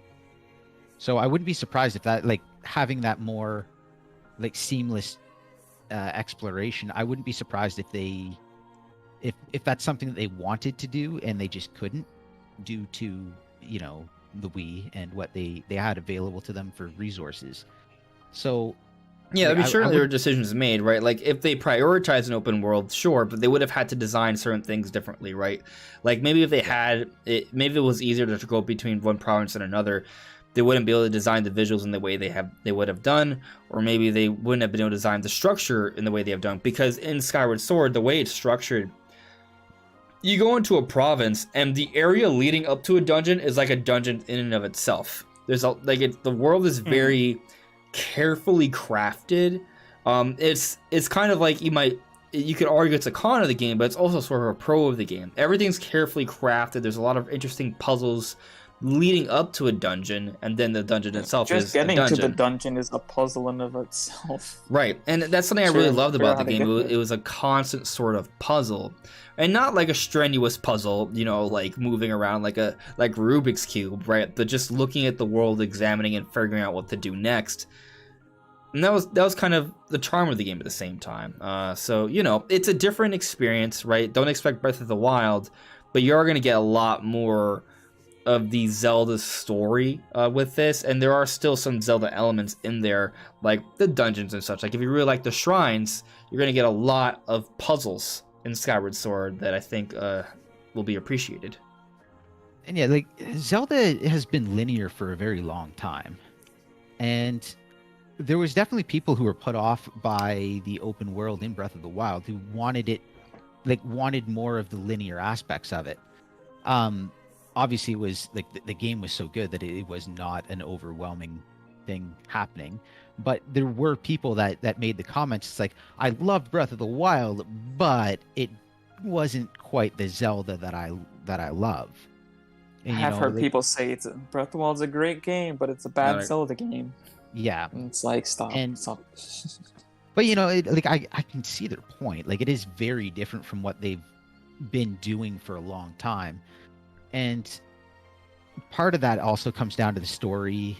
Part of it is just the way it's built, that not having the big, huge dungeons. But again, they were all game designs. The music, the lack of music, again, game design. They wanted you to be in nature and hearing that, rather than running through the woods. Instead of hearing sounds of birds and bears, you're hearing music. You know, these were all like, it was all very carefully crafted for the aspect of the game they were trying to highlight. And for some people, that wasn't what they wanted. They wanted something more like a Skyward Sword, where it was the more linear, more narrative. And I honestly wouldn't mind if Zelda games bounced between those two, mainly because the Zelda franchise sells to a lot of people with a lot of things that these people like that are different, and I wouldn't mind seeing them, you know, hit both markets, like both mind shares. I'd personally be up for both. I don't need an open world Zelda every single time. I will gladly take it. I do think they would need to do something more ambitious, like a Xenoblade style world. Like, they can't go back to something like Skyward Sword, like that small scale. Like, I don't think it would sell very well. A 2D one, yeah, sure. Do a 2D and hit that. But again, and I definitely wouldn't have an issue with a Xenoblade-esque game for Zelda. Like, I would love to have more of those like big narrative Zelda games. Oh, yeah. But I also want the open world Zelda game. So if they bounce between them, I've got nothing against that. So just kind of like thinking about it, like, obviously, you know, it's hard to say what direction Nintendo is going to go, right? But like, what if like Breath of the Wild 2 is kind of like an attempted marriage of the different ideas? And I know we've kind of talked about how like maybe it's not really quite easy to do both at the same time, because one arguably could take away from the other. But going back to like maybe hypothetically how they might structure like progression in Breath of the Wild 2, right? So because it's just kind of an idea I have. And as we progress in this discussion, I keep adding more major dungeons to Breath of the Wild 2. Like, I think at first I said, like, 6? And I was like, no, there's going to be 9. Now I'm saying 12. Right? So let's say there's 12 major dungeons. Let's just make it 50. Come on. 100. Well, no, there's going to be mini dungeons too. 6 years, man. There's going to be mini dungeons as well. But when I say major dungeons, I mean something that's going to take you, like, handful of hours to do. Like, it's going to be a big sort of thing. Like, when you play Skyward Sword, you're gonna know what I mean. And in Breath of the Wild 2, it'll be even on a grander scale. Here's some perspective. If you watch the Breath of the Wild 2 trailer, there's this giant weird sort of tower in the clouds. That's going to be a dungeon, maybe. And it's huge. Like, imagine exploring all of that and then just one giant massive puzzle with like some sort of epic dragon boss at the end or something. Who knows? Or something even weirder. But anyway, the idea I have is like, it's kind of like taking things back to Ocarina of Time. So in Ocarina of Time, you have to do the first 3 dungeons in a particular order. But after that point, you were able to become an adult and you could go back and forth. But then you were able to do the fire or water dungeon in either order. And then after that, you could do the shadow or spirit temple in either order. So the game was linear, but there was some maneuverability in terms of how you could progress. So what if in Breath of the Wild 2, they kind of bring that back to some extent, right? Like there are certain dungeons you just cannot do.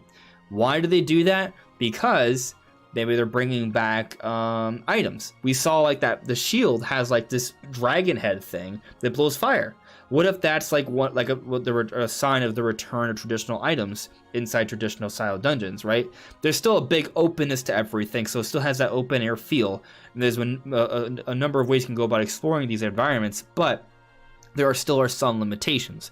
So maybe in the first 3 of the 12 dungeons, these hypothetical major dungeons, right? There's an item you acquire in each of them, and those items can be used to allow you to get access to other dungeons, right? So once you beat those you can do the first 3 in either order, then you unlock the next 3 you can do in either order, and then the next 3 you can do in either order, and then the next 3 you can do in either order, right? Or maybe it's 4, 4, and 4, but you kind of get my point, like maybe expanding upon how Ocarina of Time was. I think a better thing to do than items, because I think items is too limiting for the general overworld and what you can do with that. Like there was a reason why they had the runes available at the very beginning. That you could play with all the abilities at the beginning. Yeah. I think it better would just be like you can go to any location at any time, just like Breath of the Wild. But that specific dungeon, there are story requisites to get into it. For example, maybe characters that just aren't there, or something is like it's something that you need to progress in a story to unlock it. Like it's not an item or something like that, or an ability, but just you can't get there. There's a door. It's closed. There's no way to open it. You need a certain character to do something to open it because for whatever story reason, you just can't do it. I think it works a lot better than trying to figure out how to do puzzles where I need to get the fire arrow bow thing in this dungeon to access these. But I think it's a lot less because items, then you got to worry about doing all the different puzzles and all the different worlds, and then it's just a whole big mess. I think it's just easier if you can go anywhere except specifically these dungeons, and just as you progress the story, you can go to more dungeons. Maybe. There's a few different ways they can go about doing it. Maybe it doesn't necessarily have to be items. And maybe the items, aren't necessarily something that you need. They're just things that are kind of interesting, right? Like, for example, in Breath of the Wild, they didn't have items, but they did have power-ups that you would acquire in the 4 major dungeons, right? And they gave you something. Maybe they could just think of something else. Like, maybe... that dragon head is just a very useful defense. It also shoots fire. Like, it's cool, but maybe there are other ways to get away with doing things, right? Like, I imagine there's maybe still fire arrows or fire weapons or torches. There's a number of ways you could light something on fire. Maybe you shoot a fire barrel or you find flint or something, right? Like, there's still many ways to light something on fire. So, like, that flame shield, while useful, isn't the only way to light things on fire, right? It's just something that could be helpful because it could allow you to do other things while defending yourself, right? And maybe there are other items like that that are useful but aren't needed. And you maybe still get those things in the dungeon, so you still can get kind of that feel, and maybe it makes it easier to do these dungeons, but you can do them without the item. And that also is kind of interesting, right? Because it's kind of like going back to the concept in Breath of the Wild where you could theoretically beat the final boss without beating all the divine beasts, but it's way harder. So maybe you could go to these big dungeons that you haven't accessed yet and you haven't gotten any of the prior items. You could still do it. It's just way harder, and you have to think about it a lot more to be more critical with that. But you could find those items for the other dungeons that make it a little bit easier. And that just kind of makes things kind of interesting, right? And to your point, maybe there is still some limitation, be it with a character or a story reason, or like something blows up or something. Like, that's a possibility. But let's they have all sorts of options. It's just a matter of figuring out. Like, we're never going to figure it out. It's just a matter of them. We need more evidence, letting us know what they're doing. Yeah, pretty much. There's so many options for sure. Yeah. But let me kind of go through the chat for a little bit, and then we'll maybe move on. we'll talk a little bit more about Skyward Sword because I want to ask you guys a particular question, but then we'll move on from that. Actually, it's a couple different things. But let me just check with the chat real quick. There's a few things I want to get to. A more 1, 2, 3, 2, 1. In your opinion, is Skyward Sword HD a port or a remaster? It is by definition a remaster. So a port would just be basically taking the game as is and bringing it over, and maybe that game runs slightly better on better hardware, but that would be pretty much it. Skyward Sword HD has been changed. It's been enhanced in a few different ways. They added a whole new... It's not just running more smoothly. It has an entirely different frame rate threshold. It's now 60 frames per second. It's now running at a significantly higher resolution, and the visuals have changed. Those are remasterings, right? I imagine the audio's probably been reworked to some extent as well. For the record, the term remaster came from like reworking like music and audio, and if you were to enhance the audio, that would be considered a remaster. So when you enhance certain things that already exist, that's already remastering. That's what a remaster is. So they've done that, but they've also added a number of quality of life changes. They've offered a whole new control setup. They've improved the motion controls. All of that, I think, falls under the remaster category. Now, if they had added like whole new like models and textures and areas, then it would have been sort of blurring into the remake category, right? So there it is kind of like a little confusing because there's a port, there's a remaster, and there's a remake, right? Like it's like a spectrum. But I would definitely say that Skyward Sword is a remaster because a number of things have been enhanced and improved to some extent or reworked to some extent. A port would just be basically taking the game as is and putting it in there. Here's an example of a port job in Skyward Sword. So Skyward Sword on Wii U is a port. That's a port. It's the same game on Wii U. That's it. There aren't any changes. It might have... The Wii U does have a little bit of an upscaler there, so the resolution is slightly different on Wii U as it is on Wii, but that's pretty much it. That would be a port. Skyward Sword HD is far more than that. Do you guys have any disputes with my thinking there, or do you guys kind of agree with that? Agreed. No dispute at all. Yeah. Because there's a weird line because there's like it's just as far as resolution and frame rate goes, I definitely agree. Like all the other changes on top makes it a remaster. But there is the weird thing where you have like Xbox like FPS boost and like or like 360 games that can run at higher resolutions. I wouldn't count those as a remaster. So maybe just changing like resolution and frame rate alone might not count as a remaster, because I don't count every single FPS boost or enhanced like Xbox 360 title as a remaster. But other than that, yeah, no, I completely agree with you. You say there's just in some cases it is weird, as the rules do change slightly sometimes of what's considered a remaster and what's not. It's a spectrum. And also you have companies that are not doing any favors where they say it's one thing when it's clearly not. And like I don't care if it's a remake, remaster, port. Like it doesn't matter to me. The game is the game, and if it's good, it's good. But you have companies being like, "Oh, it's a remake." It's like, no, that's a different game.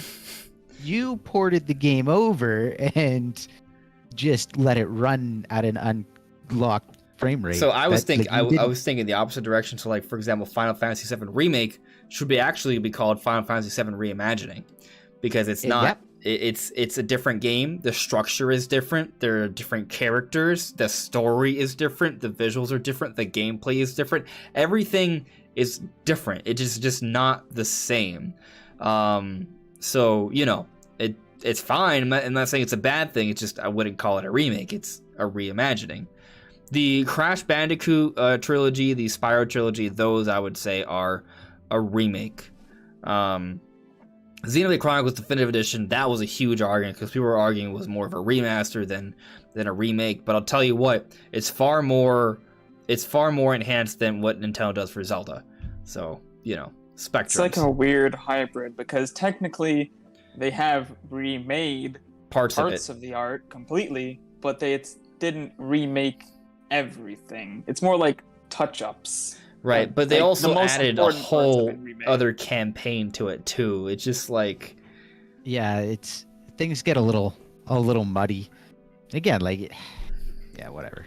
I mean, Labels are dumb. Just if you like what they improved, then you Then like what get they the game, improved. It doesn't right. really matter what they call it. good point. And like when we're talking Nintendo, you're paying the full 60 anyways, so either you like it or you don't. It doesn't matter what they call it.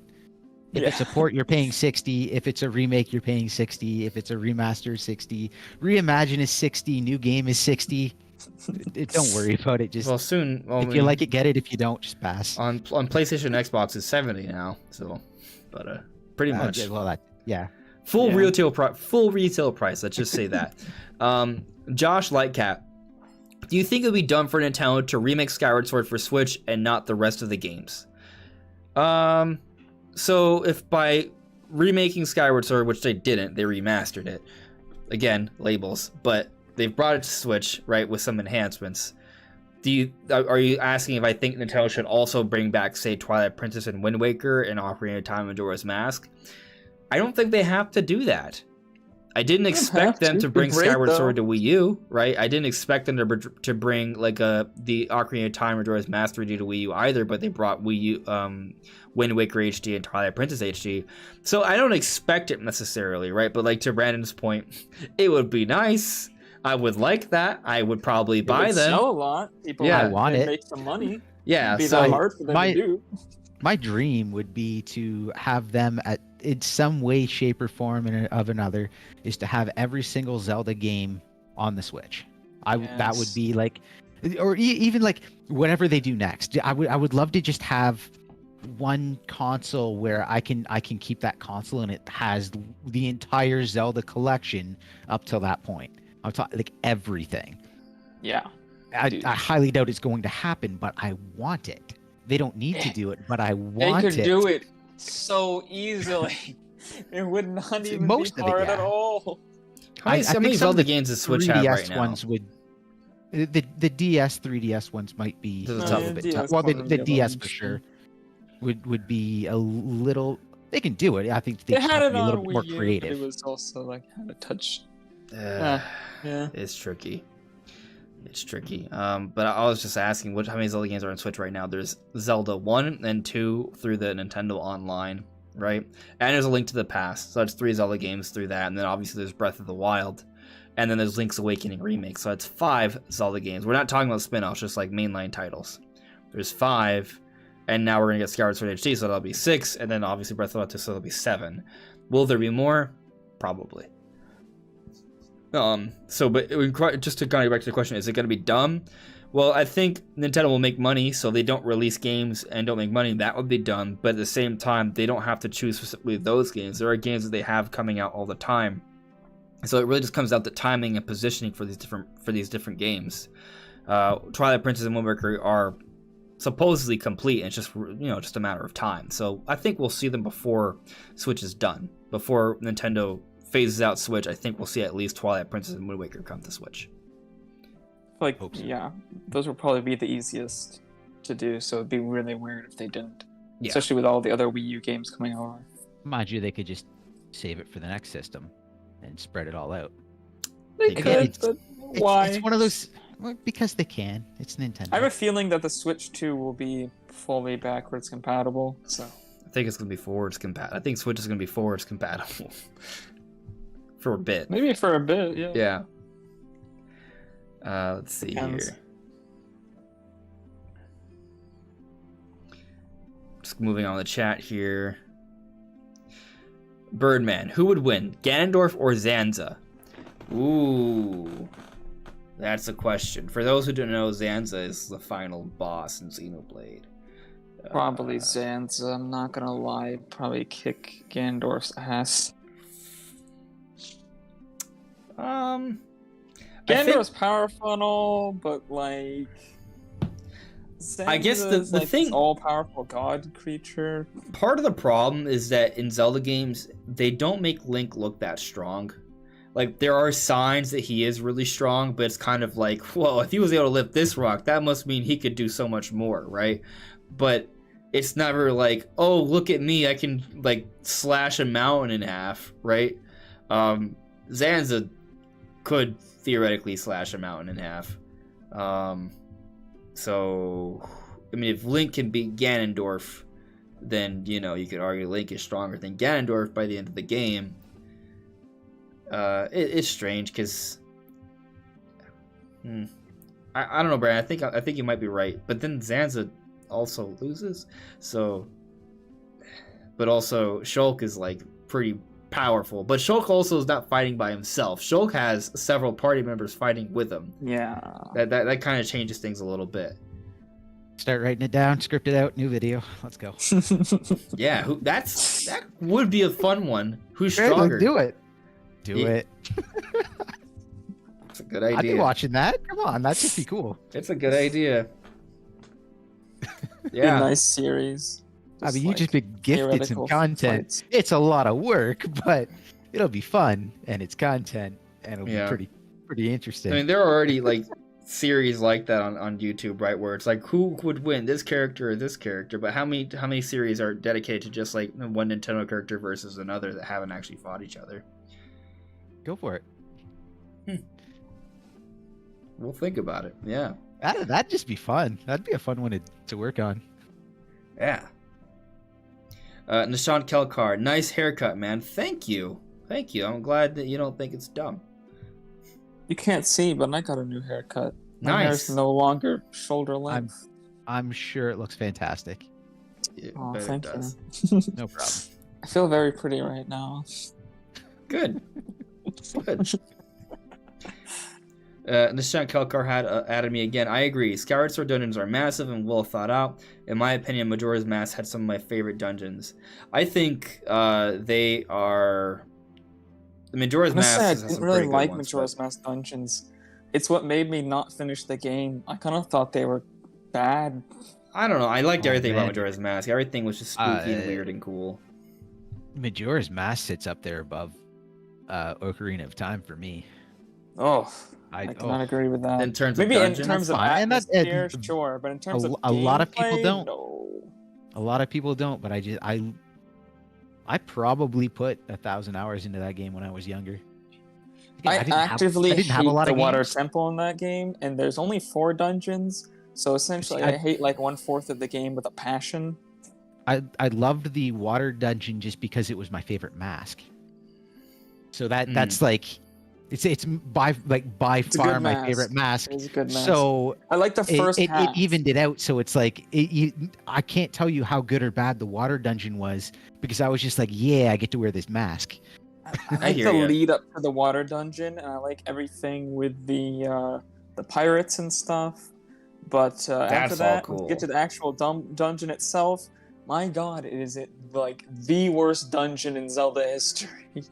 I haven't played it in a very, very long time. I've experienced my frustrations with the water dungeon of Majora's Mask as well. People complained about the water dungeon Ocarina of Time. I laugh at you. I laugh because Majora's Mask is way worse.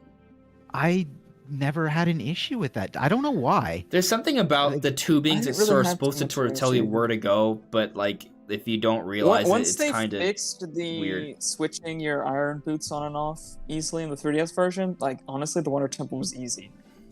It was not a pain at all. I think that was like the only like real issue people have had with that, or it must have been because I never got that far when I was younger, so I didn't really play the original version of that dungeon very much. But the 3DS version, it was easy as hell. Maybe, and I'm pretty sure the only real change they made was the boots.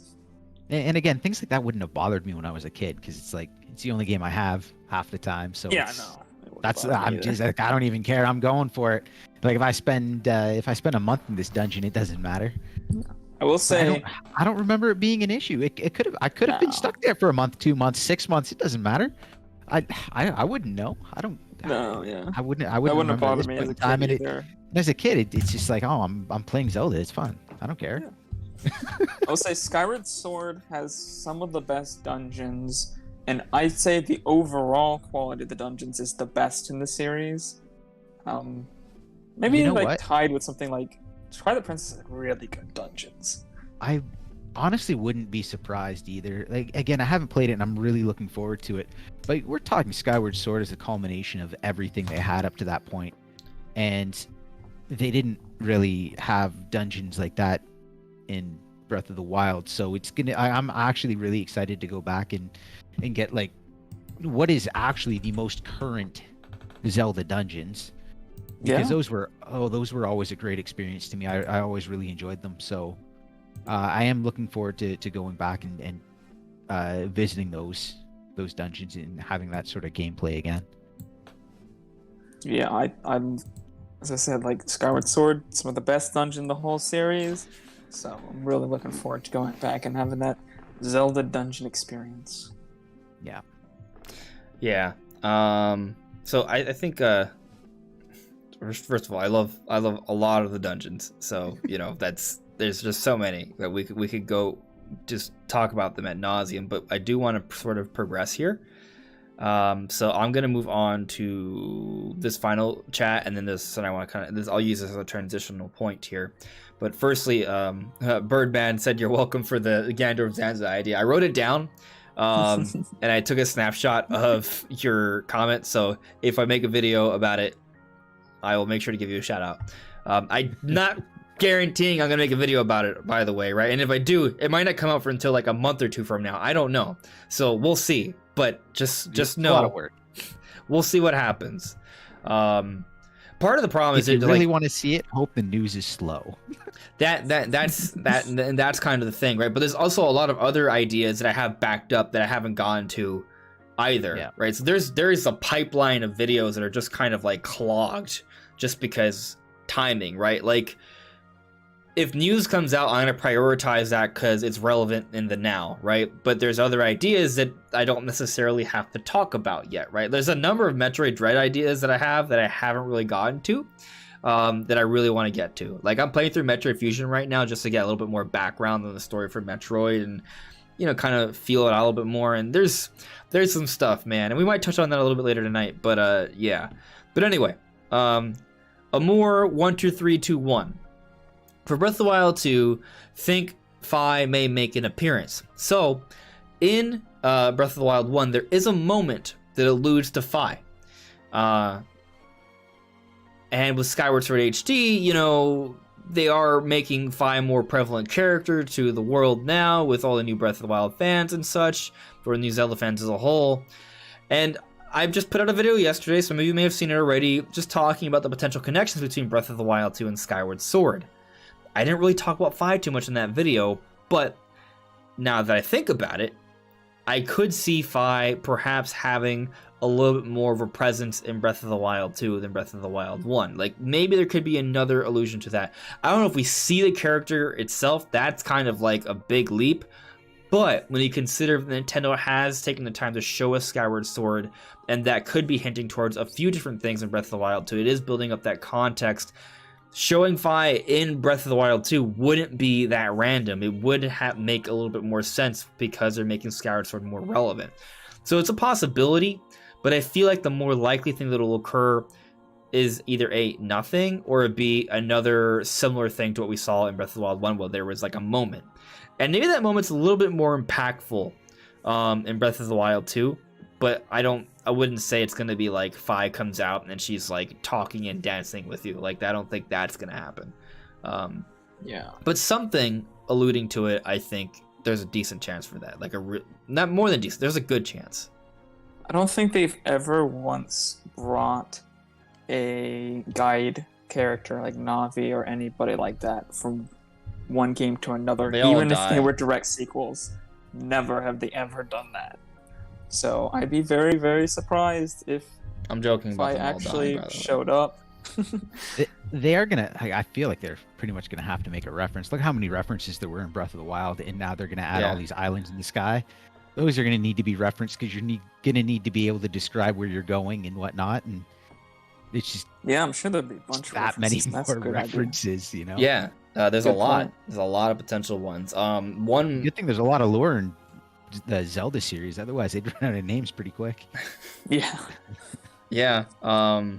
But there's like one point I was making in my video was that Skyward Sword is the beginning of the chronology, and it sort of tells you about how the line of Zelda, Link, and a spirit of hatred sort of become this sort of triangle of drama throughout the generations, right?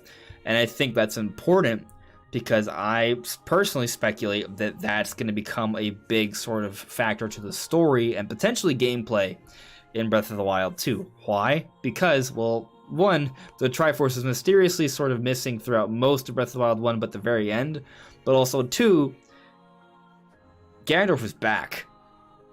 So the three different important characters are there, and it does seem like that we're going to learn a little bit more about Link. Like, he has this thing on his hand. There's this weird glowy part in the trailer suggesting maybe like the Triforce's return. We never actually saw the crest of courage on Link's hand before, which we usually see.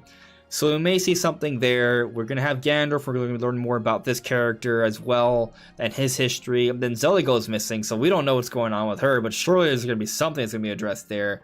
Maybe she has her own sort of little story arc where she's sort of building up her powers again, learning more about herself and her history. Maybe her mother, which was referenced in Hyrule Warriors, or Age of Calamity, I should say. So I feel like that could maybe be like one sort of hint or connection between Skyward Sword and Breath of the Wild. But also, like you guys said, there's the islands. Literally the way Link is falling in the sky in Breath of the Wild 2 is the same way Link falls in Skyward Sword. Which brings me to another point which we talked before on the channel multiple times, but now it's feeling more obvious than before, or more likely than before, I should say, and that is Loftwings. We were speculating before E3 that Breath of the Wild 2 would be expanding to the air, and with that expansion to the air, there will be Loftwings. Half of the theory has come true. Breath of the Wild is expanded to the air, and they've made it a big deal, right? And they are using it to sort of cross-market Skyward Sword. Like, all of that speculation was spot on.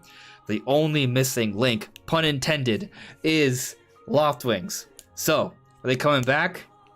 I kind of think so. We even have that Loftwing amiibo. Like, you know, like remember the Wolf Link amiibo and how that had interactivity with both Twilight Princess and Breath of the Wild?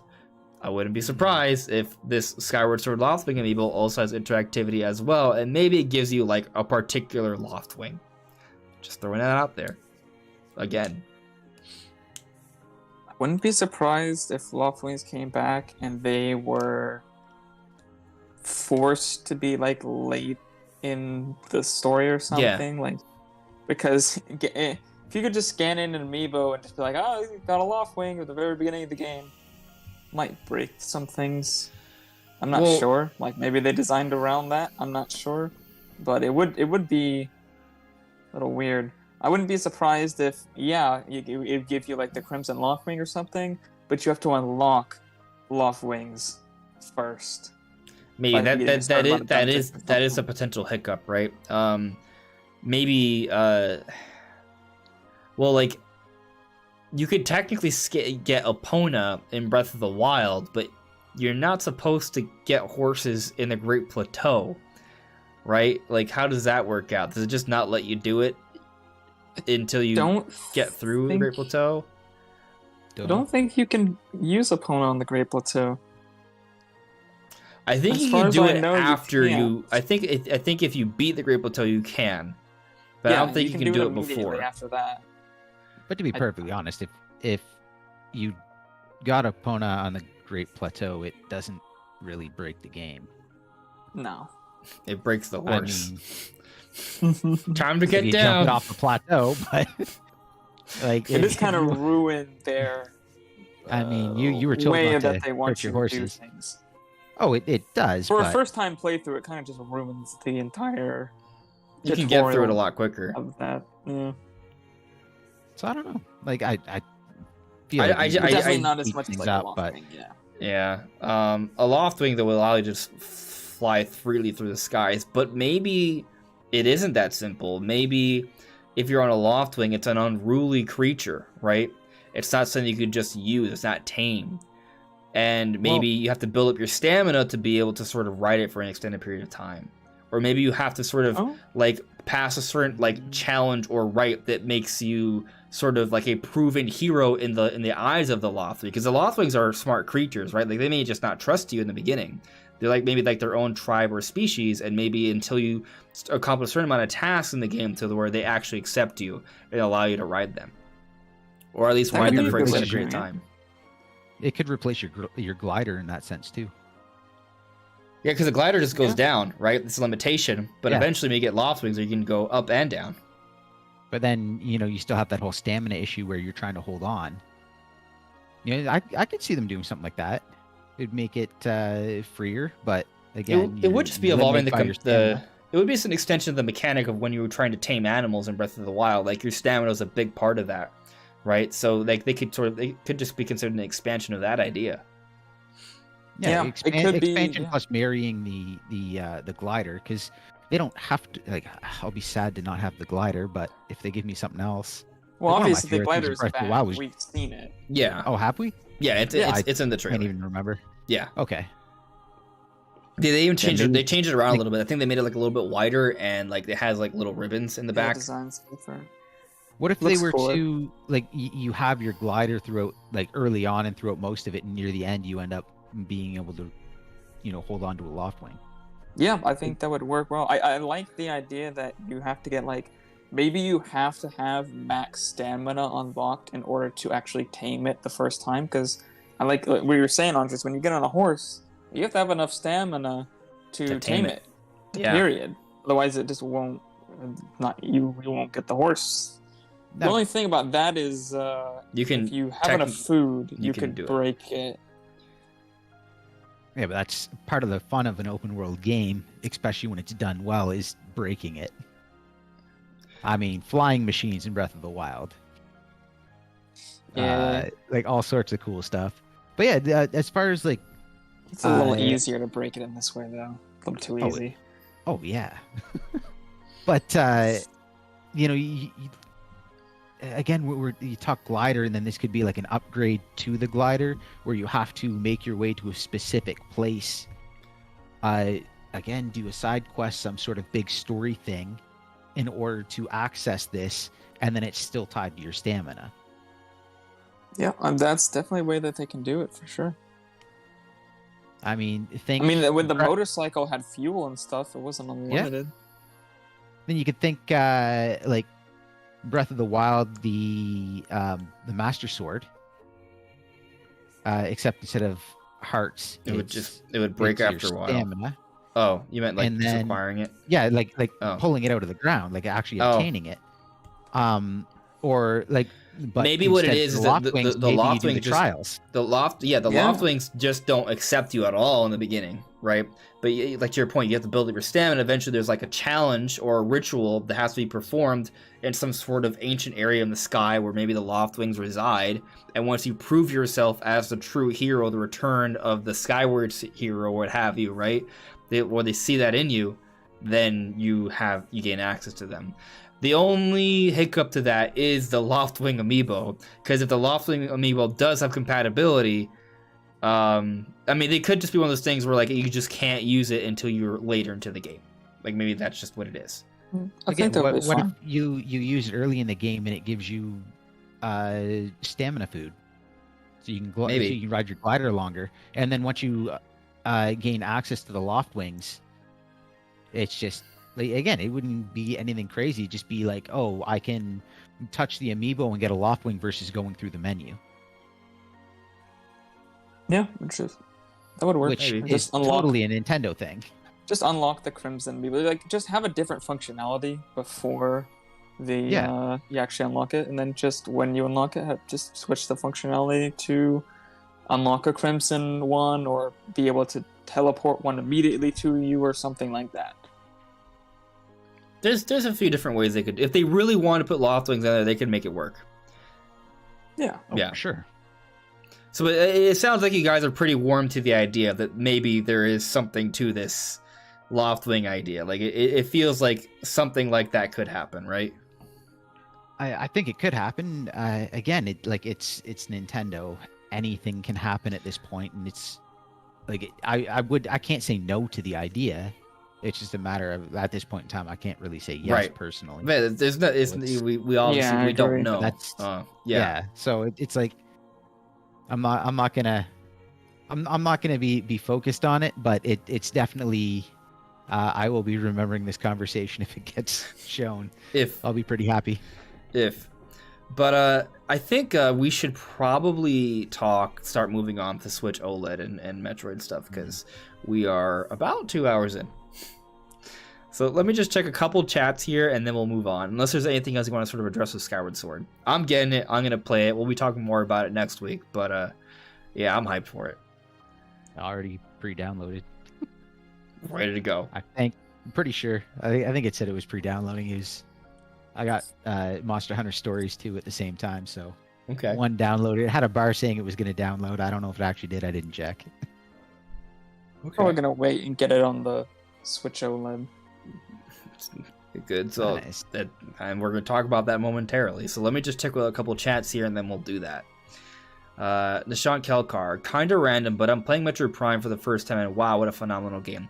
Metroid Prime is absolutely a phenomenal game, and when Nintendo eventually ports it over, or brings over a remaster of it to Switch, people are going to be like, oh my god, this is amazing. So, yeah, it's really good. Duncan Corrigan, what does everyone predict Skyward Sword will sell by the end of this year? Tough question. I'm going to tell you this. I think it'll sell at least 6 million. I'll just say it's gonna sell better than the original version, which is like 3.5. Like double that. Whoa! It only had 3.5 million. Let me double check. I mean, it was the very tail end of the Wii era when all of the hardcore people had pretty much ditched the console, so kind of makes sense. Yep. Skyward Sword is the worst selling 3D Zelda game with a bit over 3.5 million copies sold. It came out at a really bad time. Yeah, it came out. The Wii was already dead for a year by the time they released it. And then it's competing with Skyrim, which it just looked really bad. Turned out. Well, I'll agree. Then it's definitely going to outsell that. I mean, probably in the first day. Think of it like this. I would argue. Already has the pre-orders. No, true. I probably have some sunburn. But what I was going to say. Link's Awakening remake and Hyrule Age of Calamity, I would argue, should have less sales potential than Skyward Sword HD. I mean, there's an argument to be made. You could argue, well, Age of Calamity is new content, so no, but it's also not traditional Zelda either. Link's Awakening remake is 2D Zelda. They don't usually sell as well as 3D Zelda. Yeah, both of those games sold really well. They both outsold Skyward Sword. Let me look up Link's Awakening sales because it did really good. It's the Switch. Everything is selling well. Yeah. Other than games that are broken and don't work, and then companies complain. It's like, make a good game. Yeah, I mean, as of March 31st, 2021, the game has sold 5.49 million copies, apparently. Yeah. Which one was that? Link's Awakening remake. Age of Calamity. You looking that up now? Yeah.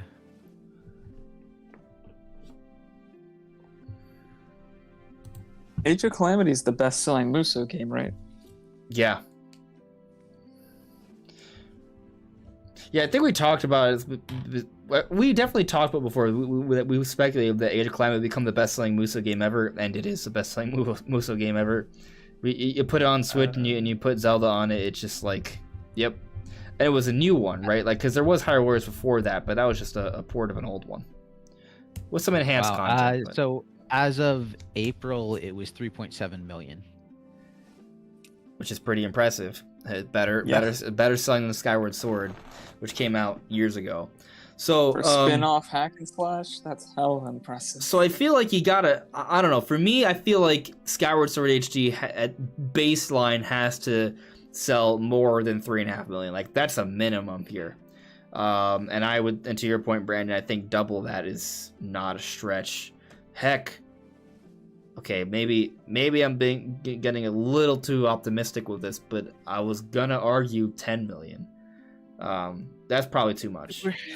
We're in a really weird place right now with the Switch that you see like 600,000 units sold, and you're like, oh, that was terrible. That's not bad at all. There's games that would love to have like 500,000 plus. Yeah. But then we're looking at all this Nintendo content. Multiple games broke 30 million. Like a bunch of them broke 20 million. Everything seems to break 10 million. Like numbers are so weird right now. Like the numbers are just so inflated because everything is selling, because Nintendo is just hitting the mark with like basically everything. And even when they miss the mark, they've hit the mark so often that it still sells well. And then people are like, wow, I didn't like this. And then they come back with like Mario Party and they hit the mark with the next one. It's like it's a weird time. Yeah, for I sales. think a lot of trust. Yeah, I mean, Nintendo has it's a really weird time. really right now built up for- their for brand making- so well. I think Skyward Sword probably outsells Link's Awakening remake, which is why I said 6. It could be a little bit higher. 10, I think 6 seems fair. maybe 10 is a little too much. But definitely more than Link's. Well, definitely more than Skyward Sword. Link's Before Awakening the- remake is a remake. You could argue that's a bigger deal than Skyward Sword HD, but I mean, it's visually, you could. If someone who hasn't played either game before, you see Skyward Sword HD, you see Link's Awakening remake, they both look pretty good, right? But one's a 3D Zelda, one's a 2D Zelda. But again, even though it's linear, it's.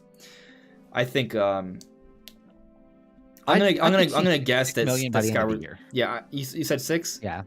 Yeah. Yeah, So by the end of the year, 6 sounds decent. With like lifetime being somewhere between 8 and 10 would be, to me, would be fairly hitting sensible. 10 Seems fair. But I mean, Like lifetime. games that being hit like the 10 upper though. limit to me. Okay, yeah, maybe a few years from now. But yeah, I think we seem to all be sort of circling around 6 or 7, at least within the first year, which is going to be the biggest time for its sales. Makes that, yeah, it could be. So Birdman, will the secret ending of Breath of the Wild Zelda mentions she can't hear the voice from the sword. Yeah, that's Yeah, so I mean, there's little definitely hint of fire. yeah, there's definitely something to her presence in the sword it's related to the story, so they could definitely bring it up again in Breath of the Wild too. Like it seems like something's gonna go on with that, and also Zelda's powers reawakening. They could coincide. The Sean Kelkar, wonder how they can hint at fine Breath of the Wild 2 if the Master Sword is destroyed, but then again, it might not. We don't know how Master Sword. Link doesn't seem to have it anymore. He was holding it, and then the malice got on his hand, so maybe it was destroyed, or maybe it was simply taken away. Maybe it's in the castle itself, and you can't get to it until it's, tough. There has to be something to take it away, because if you aren't obtaining the Master Sword, then that's just kind of a weird game to be like, no, I started with the Master Sword. What if the Master Sword is destroyed and you have to rebuild it? I'd be fine with that. Yeah, and through that rebuilding process, there are illusions, or maybe even more than just illusions, references. Maybe there could be a moment for Fi. Like, I was cautioning against it before, but I mean, if the story is about rebuilding or reclaiming the Master Sword, that's a big sort of element to it. And this is coming off of Skyward Sword HD, which, spoiler, that's a big part of the story. Building up the Master Sword, forging. Skyward Sword. You forge the Master Sword. That's where the Skyward Sword becomes the Master Sword. Sorry, but I thought that it's in the trailer. So, it's not really that big. Nintendo spoiled it already. So, maybe there could be something to that, more so than I alluded to earlier. It's always some reason they take it away. Like every single sequel. Yeah, game. well, I mean, because it's the sword. It's the Master Sword. You can't just have the most powerful weapon in the game, essentially, at the beginning. Yeah, That kind of messes with character progression. Yeah, they got to reset Link a little bit. He's also just gonna have probably 3 hearts in the beginning. It's gonna be. It doesn't Yeah, always have to make sense.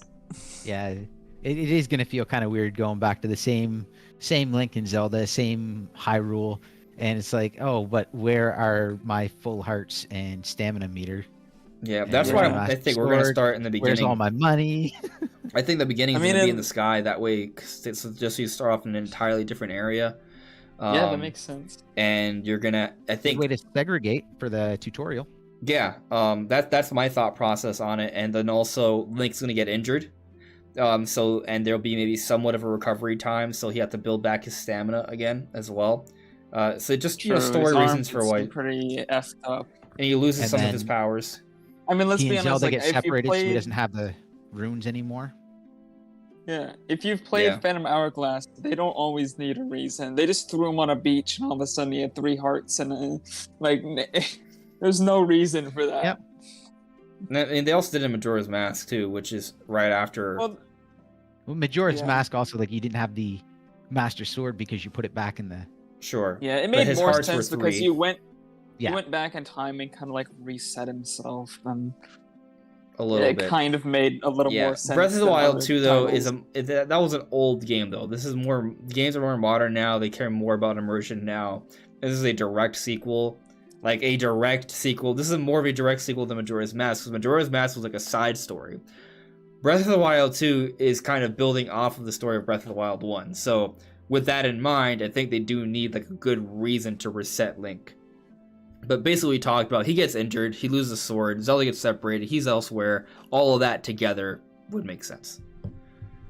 Let's see here. Amur, what time was Skyward Sword HD released for digital on the 16th? It would happen the first minute of the 16th. So on the 15th at 11:59, you can count to 60 seconds, and then it should become available in your time zone. Depends on the region you're in Yeah. and what region you have your Switch in. I'm not even completely sure because I haven't done it.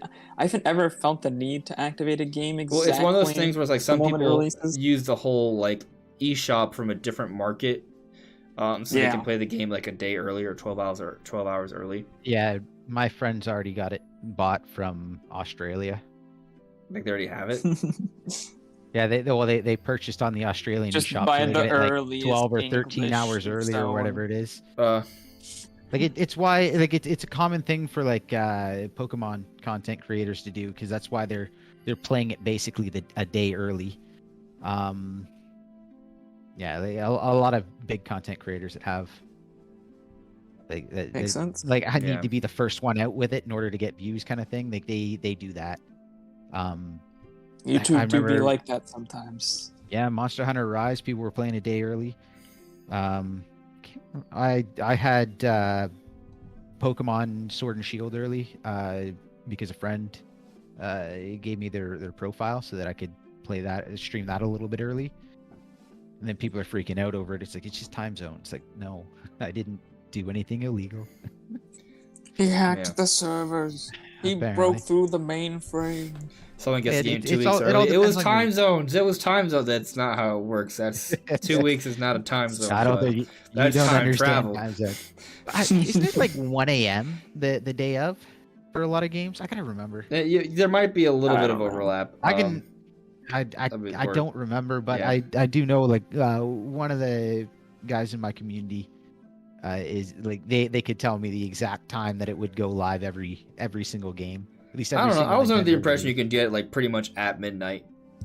Because I I've can't- downloaded I a few can't remember if it's games. midnight or 1, and then there's certain games where and it depends who the publisher is too. I think if you can pre-download the game, I think the game once it's the actual time, it checks online. Oh, okay, it's the time. Here you go. So I'm pretty sure you can just do it like pretty much Yeah, at midnight. Maybe do set the they're time- depending on the area, it is impacted a little bit, but I think that's the Yeah, idea is to do it then. There definitely is some that aren't at midnight. I just don't remember if it's Nintendo games. Yeah, I mean, 'Cause, also like, sometimes you have a different thing where publishers will release a different time. you have a thing where like you know how like sometimes they say, oh, this game's coming out on this day, and you're just waiting on the eShop. It's like, is it there yet? Yeah. It's there yet? Yeah. For those, it's a little different, but for the games you can pre-download, I want to say you get it pretty much at midnight, unless you have some sort of weird internet connection issue. Again, it depends on the publisher, because I definitely know there's games where people were complaining because it's like, well, if I would have stood in line for a midnight opening, I would have played it at midnight. Now I got to wait an hour. And it's like, oh well, no. yeah, basically. Boo-hoo. It's like, oh, my life is over. I mean, to me, an hour doesn't make like that much of a difference. Granted, unless I'm like, I know, unless I work early the next day and I'm like, oh, I need to play this. You know, if that hour matters, right? But otherwise, not really. At that point, though, I probably would just not even be planning on playing it that night. Like, I would just play it. Yeah. See, the problem there is if you know it's going to be that extra hour, you don't care. You're just going to go to bed. If you didn't know, it's like you waited for it and waited for it and waited for it. Then it came an hour. It's like, well, now I have to play it. It's like, but your hour to play it is gone. You should just go to bed. And that's where you Who gotta be needs responsible. Just take 12 coffees the next day. You'll be fine. Yeah. Nothing wrong with that. So, Matt Couts added me. I bet that the master gets fed up waiting for the Breath of the Wild 2 release, so it just leaves and walks away upset. That's what's gonna happen. Yeah. He's like, I'm done. I'm out. So let's move on though, because we're definitely far into the discussion, but we haven't really touched on the other half of the discussion, and that is Switch OLED. So there were reports before E3 that Nintendo was going to announce a revision before E3 because they wanted to showcase third-party games running on the better hardware, because it would be 4K capable. But it was also reported this would have an OLED screen, a 7-inch display, still 720p. But there were other reports that said that there would be like an elongated wide flap in the back. We speculated there would definitely be an Ethernet port in the dock. And some of those things came true. But the reports were that there was a revision coming with an OLED display. That part is true. But the parts of it having some sort of 4K technology and that it would be before E3 to showcase third-party games, that was all not true at all. However, there was also said that the system would come out sometime between September and October. That is true. It's coming out October 8th. So it's kind of an interesting situation because like there's been all these reports and speculations and rumors from insiders who supposedly have great sources that a Switch Pro is coming, which I think maybe. But it's a weird situation, right? Because there's what's true, what isn't. Like it's like there's a lot of half truths in terms of what was supposed to happen. But we are getting a revision this year. It is Switch OLED. It has a 7-inch display. It's a bigger display, and even though it's technically still 720p, the colors on it and the vibrancy are far better. So you are still getting an overall a noticeable improvement with the imagery. It is nicer. There's better audio. There is that elongated wide flap in the back, which offers a better support, which is better for tabletop mode. There is a nicer sort of stereo audio on this Switch. There is the long speculated, we all sort of talked about it and hoped for it, an actual built-in Ethernet port in a new Switch dock. And that new Switch dock looks sexy. It is white and it has the blacks, and it's just the very nice sort of sleek looking design. And you got those white Joy-Cons, which look really, really cool. And there's also still the basic neon one that's coming, but who wants that? I mean, Lame. Well, that's what everyone said the first time, and then you know what no one could get? The neon one. I mean, I did want that one, right? But because the neon one was cool. The problem is that those Joy-Cons, those colored Joy-Cons have been around for so long already, right? The dock isn't neon. I'm pretty sure the dock is just black, right? It's yeah. But you get the white dock with the white Joy-Cons. That's what's really cool. And it comes out on October 8th, and Metroid Dread also comes out on October 8th. And to me, in my personal headcanon, is that the Switch OLED is actually the Switch Emmy edition. Yes, dude, I was about to say that. It matches up with Emmy from Metroid Dread really, really well. So I don't know if that was intentional, but it matches up very nicely. Now, the big caveat to Switch OLED, it's $350, which it is an improvement over base Switch, so that's fine. But it's not 4K.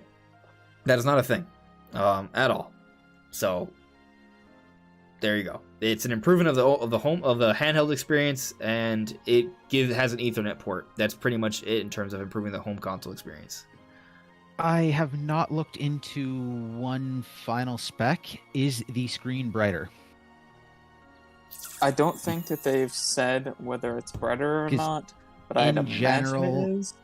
OLED is a brighter screen, I believe- and that is a massive improvement for anyone who's playing outside. I believe it is brighter, but I don't remember off the top of my head if there's any specs that just straight up tell you that. I am going to Nintendo's website right now to see if they have. I think they do have like a specs thing somewhere. I don't. Yeah, Another thing we didn't mention is that it has 64 gigabytes of internal storage this Yeah. time.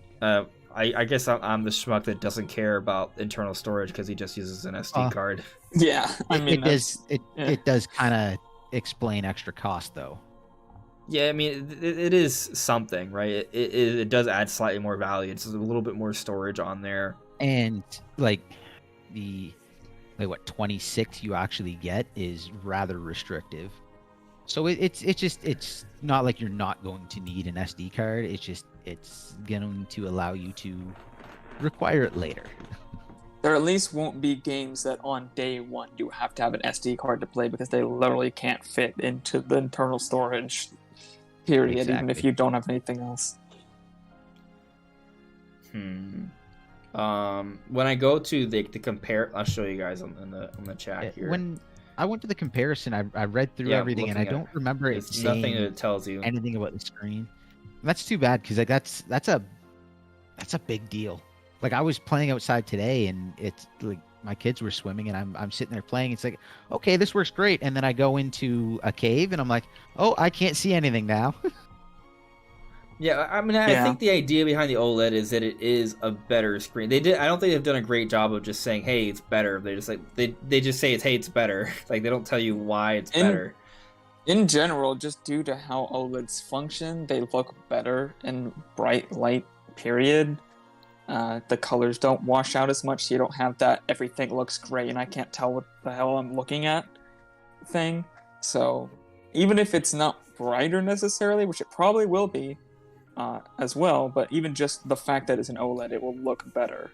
Like you'll be able to tell what's going on a lot easier. Like the base Switch and Switch Lite are LCD, right? So I mean, I guess just if you think about it that way, LCD versus OLED, OLED is inherently brighter, right? So Yeah. I think it's a fairly safe assumption to say that it is brighter, but I guess I haven't seen any confirmation of that. It seems weird that they wouldn't. There might be confirmation have of it that somewhere. advertised? I just don't know. Yeah, it's just weird that it's not like part of the comparison. But either way, one thing I have to say is that even though that OLED white Joy-Cons, the whole white Switch looks really nice, I could never buy that. That would look terrible like a month later. I don't know. I thought think it'd be white plastic fine. controllers, as long as the plastic quality is nice and not like. I mean, if cheap you have as kids hell. playing on it, that's different. You Oh, don't yeah. have kids. Yeah, if you use, well, I didn't know if you shared your Switch with your kids or. not. I lost my Animal Crossing island because my daughter took it over. Well, you should I just watched get over them the their course own. as 2 months as she slowly figured out how to turn my character into a girl. My parents have their own Switch. And the kids have their own Switch. So Yeah, I have 2. I don't want to buy a third. I don't feel like I need to buy a third. I got a PC, so if they're both playing that, I'll play something on the computer. But yeah, I don't know. The OLED Switch is in a really weird spot for me personally because I have 2. I don't need a third. Yeah. And I also wasn't going to buy it if it was a 4K enhanced Switch. I've been pretty adamant that does not sell me, and so this does not sell me even more. This is literally just For what you, I think for you, what you were looking for was to improve latency. Yeah. That doesn't if seem there was to be the case latency here. improvements with the Joy-Cons. Yeah, I mean, now there and is. again, it Hold could- on to it that could. though. It does have that Ethernet port. Presumably, I I mean, have we don't an have Ethernet hard port, confirmation of this, right? But I feel like the implication of having an Ethernet port is that it's no longer bottlenecked, and you're going to be able to take advantage of better internet speeds. Your internet speed means nothing. in a game. For the amount of information that's being sent, all that matters is your ping, and it shouldn't That's the thing that would be improve the ping. changing. It really shouldn't be changing enough for you to notice, because like when my internet's actually working properly, I'm already down to like a 4 or 5 millisecond ping. Dropping another millisecond off of that isn't going to make or break my experience. The big thing with Ethernet is not having faster speeds, it's having more consistency. You know, you don't have as many drop packets, you don't like it's the consistency in the game where it really makes a big difference. Yeah. Actually, I believe the wireless in the Switch is actually capable at times of doing better than the wired as far as speed goes, but it still is wireless. Like it still is going to have those issues that it is wireless. It's not as consistent, and it's the consistency that really makes a big difference. So if you've spent $10-20 on an Ethernet adapter for your Switch already, there's no point in doing it. If you want to buy a Switch and have that Ethernet on a, say you want to play Splatoon or Smash and you want to be competitive and you got this like really nice low latency monitor you want to play it on, I don't see there being a difference between this. I'd just say buy the regular Switch, buy an Ethernet port. You're going to get the same experience. Yeah, for gaming, this won't really change that much. My question is, Downloading will make a this be That's the a biggest gigabit difference. Ethernet port? Because if it's just 100 megabits per second, Still- I am going to be very disappointed. Which is okay. Well, 100 would I understand, but that still would be better over what it is now, because I believe like you're bottlenecked to like 30 something. You got like 50, but yeah. The stupid thing about the original dock is, even though there's a USB 3.0 in the back, and if it was actually enabled to be 3.0 speeds, that Ethernet, you could plug in a gigabit Ethernet and you get much faster speeds. But it's not. It's just a USB 2.0. It's a 3.0 port, but they only enable it for 2.0 speeds, and it's the dumbest thing I've ever heard of. It is a really Why is that? weird... They even advertise that it's 3.0, and it's not. There's something I want to bring up. It seems like they did it for just to advertise that they had USB 3. So yes, this is a USB 3. Yeah. Look at the color inside of it. But Just one thing I want to point out, guys. So Paint Fat Purple is reminding me of it. Here he says, IGN said the screen is much brighter and media had hands-on. So there were a few outlets that had a hands-on. They didn't show actual footage, but I do remember them saying that it is brighter. I just, memory. But here, Paint Fat Purple is also saying it as well. So multiple people are saying that actually in the chat. So, thank you. Yeah, that's again like that makes a huge difference in like playing outdoor, like handheld. Oh yeah. And I can see handheld people really wanting this. And I've seen a lot of people complain. It's like, well, it's good for handheld, but I don't play handheld. Don't buy it. Yeah, it's not Save your free. money. you want a better experience, buy a better TV. Take that $350, spend it on a monitor. Buy like an actual monitor. Like, I know people like playing on their 60-inch TV. If you're trying to play something like Smash, Splatoon, like, and you're trying to be competitive, those 60-inch TVs are terrible. They're pretty garbage. add so much latency. Even like that gaming mode on your TV, it's trash. Yeah, the Sorry, but it only is. good If you TVs just with like- gaming modes are like LG OLEDs, and they're like $3,000. So unless Yeah. you're dealing And- out the big bucks, yeah, I totally agree. I wonder if that's why I And suck again, at like Smash. if that's what you like I'm not saying don't do that, but like you can spend that money elsewhere is all I'm saying. Like if you want to be like competitive, go buy a gaming monitor that's like 1 millisecond delay. Take that 350 and go buy some games. Take that 350 and just throw it in the bank and sit on it. Can I just wait buy for- a big game? Can I wait just buy a for- big monitor? Like what's like? Because in terms of like a Typically, television, like I 32 don't use, inches about the biggest. Okay, because I don't actually with my television, right? I don't use the TV part. Like I use streaming apps. Like I don't need any sort of like. Personally, I don't feel the need to have local channels or anything like that. So it's just kind of like not at all useful for me. I might as well just have a monitor. But I guess if a monitor can only be 32 inches, then no, I like something bigger.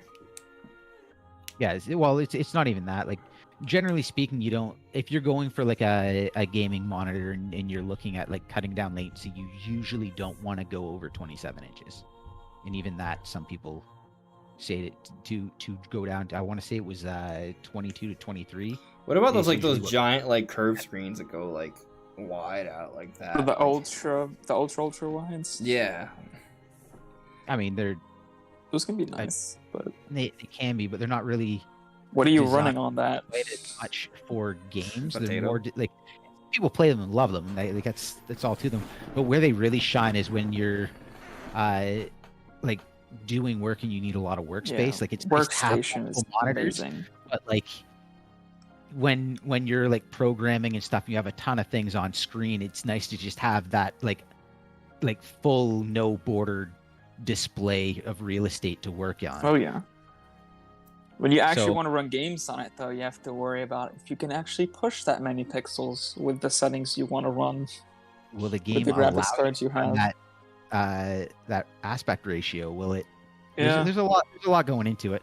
But people that like play ultra wide swear by it. Oh But, yeah, I ultra wide looks amazing. It's just Yeah. there's a lot of caveats there. I'm appreciating that Justin Basil appreciating my knowledge of terminologies for these screens. He just added me and said giant curved screens with the Giant curves. embarrassed emojis. Like, yeah, they're Whatever. big screens that are curved and long. There you go. That's what they are. What should I call a car? Box with wheels. It go Hey, vroom works. vroom. There are some. The cube. Remember the cube?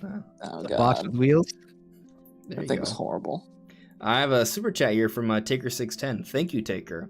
So Taker says, I'd like to see Nintendo package the Switch SoC into a home console, clock the CPU higher, and add more RAM. Is this realistic? Could they do it? I mean, yeah. just Yes, they Yeah, can do but- it. It's whether or not they will. yeah, I feel like they I mean, won't at that do point, that though. you're not really getting a ton of like. There are gains to be had by clocking the Switch up, yeah, for sure. Like you're gonna get extra performance, but at that point, if you're building a home console, it's inevitably going to be a lot cheaper to build in general. Yeah. So why not just put a better chip in it? Because it's like, yeah, you could get 10 to 15, maybe 20% more performance or something like that. But like, why? So I At think that the point, thing is, what I would see is them just basically taking the dock and shoving the components into the dock and calling it a day. That's what if they were to do so that. that's I what we'll want to see, put a and pin then on have- that. I want to get to that, but I just want to say that just tell it- with Nintendo sort of giving us revisions, when these revisions happen, it's not just because they're like, hey, can we just make more money from these people? Like, yes, they're trying to make money, but there's a reason why they're doing it. There's usually other reasons behind why they're doing the revision. Like a lot of it has to do with the chips needing to be updated, right? Like for example, with the Switch Lite and the better battery version, like they have different internals now because it's just easier to make those, right, Brandon? Yeah. And I with wanna those OLEDs, like they probably wanted to move on to a better sort of display option as well. It's probably cheaper to make that display. And they'll probably eventually transition a different Switch Lite variant at some point to have an OLED display. And the base Switch probably will be phased out within the next couple of years. All of this, like these revisions in large part are meant to sort of streamline their manufacturing process and make it easier for them to produce hardware and sort of like increase their profit margins as sort of old hardware gets old ages, right? And they need to phase that out and they get new hardware that's easier to make. So that has a lot to do with it. And I think the thing with that, right, is that oftentimes you see these improvements, you're like, oh, that's not that significant. So I kind of get to thinking, well, maybe they could do something like that, and to give us, like, for example, what you're alluding to, Taker, like with like just a home console only Switch, and like I can maybe see that because it would maybe, in theory, perhaps would it be cheaper? Like, could they put that out for $200? Maybe. You know, screen, sure. like yeah, like if it's just the internals inside a box, they could conceivably do that, and maybe they do. Maybe that's something that does happen at some point, like in the last year of the Switch's life cycle or something like that. Kind of like the new 2DS, right? Like it's something that no one really expected, no one really needed, but they put it out there just to kind of squeeze out a few more people. Like they might do something like that. But I feel like, to your point, Doom, I think you were saying that, like, might as well just give us like a 4K dock. It's not even that. What I'm saying is like they could do it cheaper. Just take what you have, shove it in the dock. It's now easier to cool. It will run cooler because you have airflow. You have more space for the airflow. You could literally just take the internals, knock off the screen, don't have Joy-Cons that attach, ship it with the grip that charges. You could knock off the price of the screen and everything that goes with it, and be a nice small package. It'd be cheap. I think that'd be the way to go. If they were going to do something 4K, it's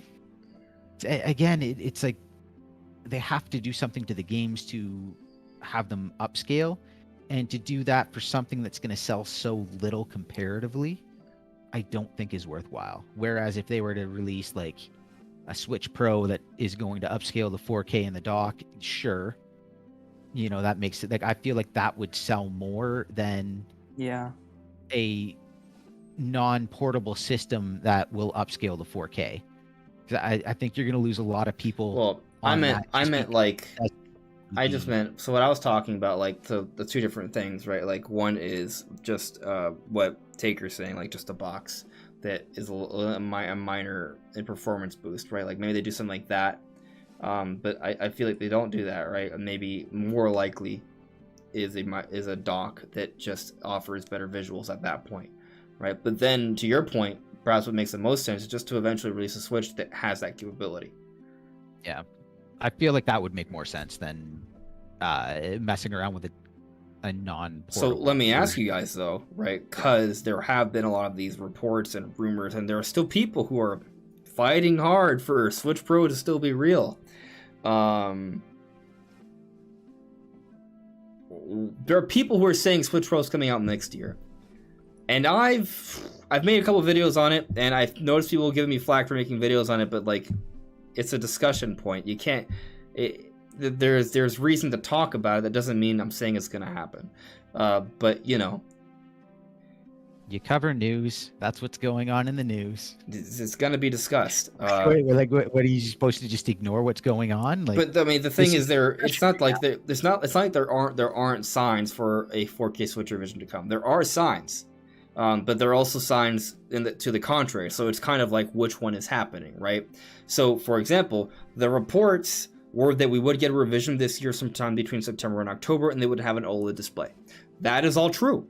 But those reports also included they would have 4K capabilities, and they wanted to show it off before E3 to showcase third-party support, third-party games. That was not true. So were they fabrications? Based off what I know, they were not fabrications. Maybe more like error in translation, or they were perhaps getting information about other products Nintendo has in the works for the future. And the timing of that could be tricky. Like maybe, this is just information for Nintendo's next generation system, which is coming a couple years from now.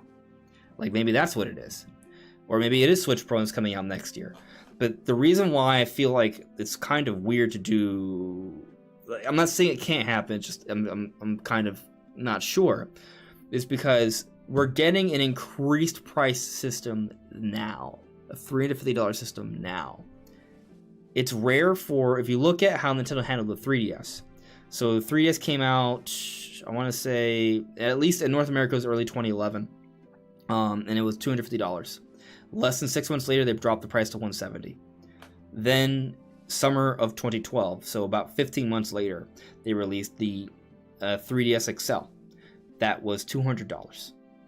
So it went down in price with a revision that came out a year later, right? But then, I mean, if you include from the price drop, then no. But that was sort of an emergency situation. But then a year later, about 15 months later, they came out with the 2DS, which was cheaper. It was $130. Then a year later, Late 2014 in Japan, early 2015 in America, they came out with the new 3DS and the new 3DS XL. Those are more expensive than the 2DS. So what you notice is that about every 15 months or so throughout the 3DS life cycle, you start up, go down, up, down, up, down, up, down. And they had a pattern. It was about every 15 months. Now, on Switch, March 2017, we get the Switch for $300. It still hasn't dropped in price. And we're approaching a 5-year anniversary. 2.5 years after the Switch's launch, we get Switch Lite, $200. They do release a better improved battery version of the Switch. So you could argue that's their closest equivalent to a price drop, right? They just give us a better version of the Switch and they phase out the base Switch, but they don't actually drop the price of it. Then 2 years later, 25 months later, October of 2021, a few months from now, we're getting the Switch OLED, which is an increase in price.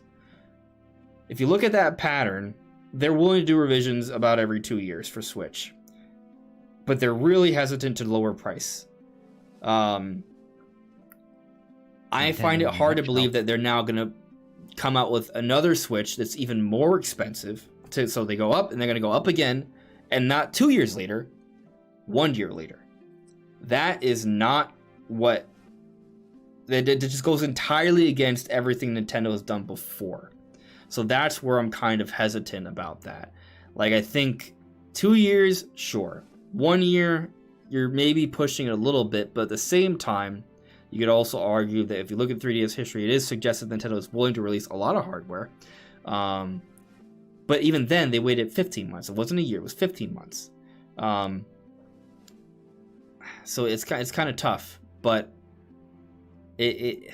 I'm not sure. Like, I feel that I made my point here. Like, it's just how often does Nintendo release a new hardware like less than a year later or like 12 months later? Like, they don't do that. They wait at least 15 months, and that's on the 3DS. On the Switch, it's been closer to 2.5 years. Yeah, I don't see them having a revision next year. I mean, like, why even come out with the Switch OLED if you're just gonna come out with the Switch Pro the next year? Like, it doesn't make that much sense to me. It would have made more sense, like, say if the Switch OLED was $300 and they just replaced the original version of the Switch and that was just the Switch now, then I'd be like, okay, maybe. But even then, yeah, it's not following the cycle, the typical 2 years that we've had to wait. It really, it's not impossible, but it's just, I would not predict that they suddenly buck the trend and do something a year earlier. The only Especially thing, when they just had the $350 console. Right. The only thing that you could use as evidence to argue against that in terms of like what Nintendo's done, is when the new 3DS came out, they had the new 3DS and the new 3DS XL, and the timing of those releases sort of varied by market. So if perhaps maybe they wanted to have, initially the plan was to have kind of like two systems come out. There would be Switch OLED and Switch 4K. They would have been kind of like sister systems. Like, I mean, I'm not saying it's impossible. It's just kind of like a little bit out of what Nintendo has done. It just doesn't make sense to me to do that. The big caveat there is, from everything I've seen, now again, Nintendo hasn't said that it is the same SoC in the Switch OLED that I've seen, but they've said that there is no upgrade. Yeah, what they've been saying. So the question is this still that same Marico chip that apparently has been discontinued? Because if so, we got to see some. Like, there has to be something. They can't just sell a system with no SoC in it. It doesn't happen. Like, it doesn't work.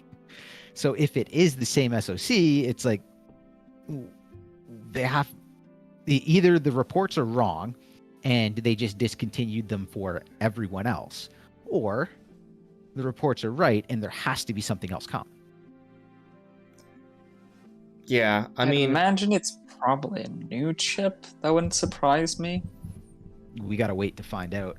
And yeah, if it's still the same one, either some reports were really, really, really wrong, or there's something new coming.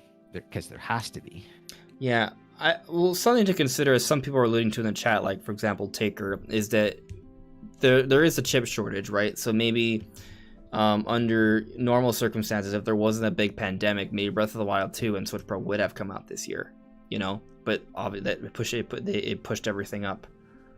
Again, we've covered the chip shortage, and if Nintendo, like again, everything would have been ordered probably over a year in advance, so that would have already been ordered and out, and they would have the chips. That stuff would have already been made, and there basically would have been no backing out of it at that point in time. It would have been paid for, it would have been scheduled, it would have been made, so they would have come out with it. And if and they're not going to sit on them and wait, because that's a lot of money to spend on manufacturing that you do nothing with. So I don't think I don't think the chip shortage is affecting it in this way. A lot of the chip shortage as well was increased demand, like a lot of increased demand over what people were expecting. Couple that with semiconductor shortages that we knew were coming. Companies that were doing this ahead of time that foresaw issues ordered ahead.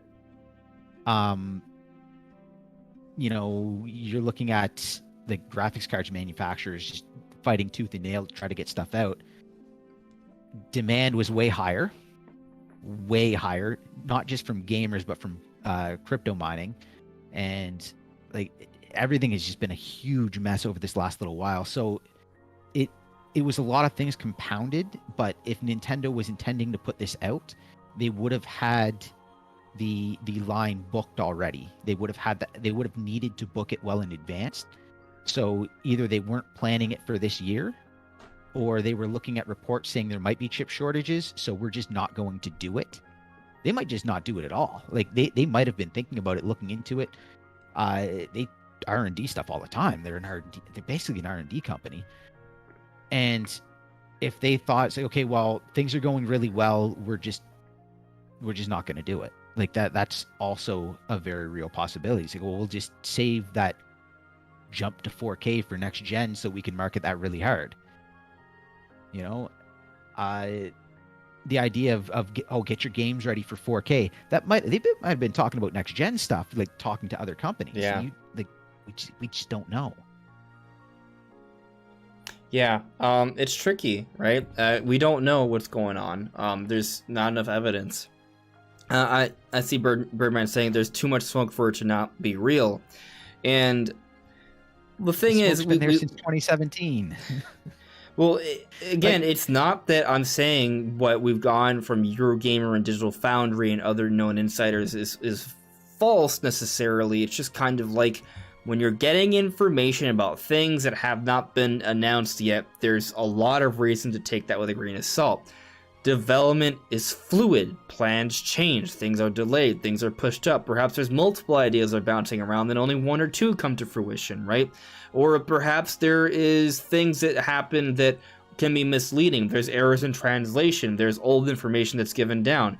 Maybe sometimes they're trying to avoid leaks, so they put out false information and they're trying to find out where that information is coming from. There's so many different things that can potentially derail a report from someone who's saying something before it's been confirmed by Nintendo, that even when you are getting something from a very credible source, you have to take it with a grain of salt. So there's just a lot to it. Another problem you're going to be looking at is, like, okay, they're reporting on credible things that they have gotten from credible sources, and that's fine, but all of this is separated. So, like, the OLED screens was from a manufacturer. The 4K comment was from a developer. Like, everything comes from different places, and they're trying to piece it together the best they can. So if they take everything and piece it together, this is the Switch Pro 4K comes out with OLED screen.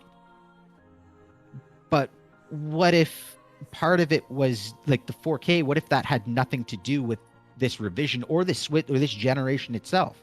What if that was R&D stuff for next generation? What, like, if they're doing, like, they are getting real information, and I believe they are relaying and reporting real information, but they're trying to piece together the best way they can, and the speculation of piecing it together leads to these things And I understand it. That's again like, okay, 4K. It doesn't announce a 4K Switch.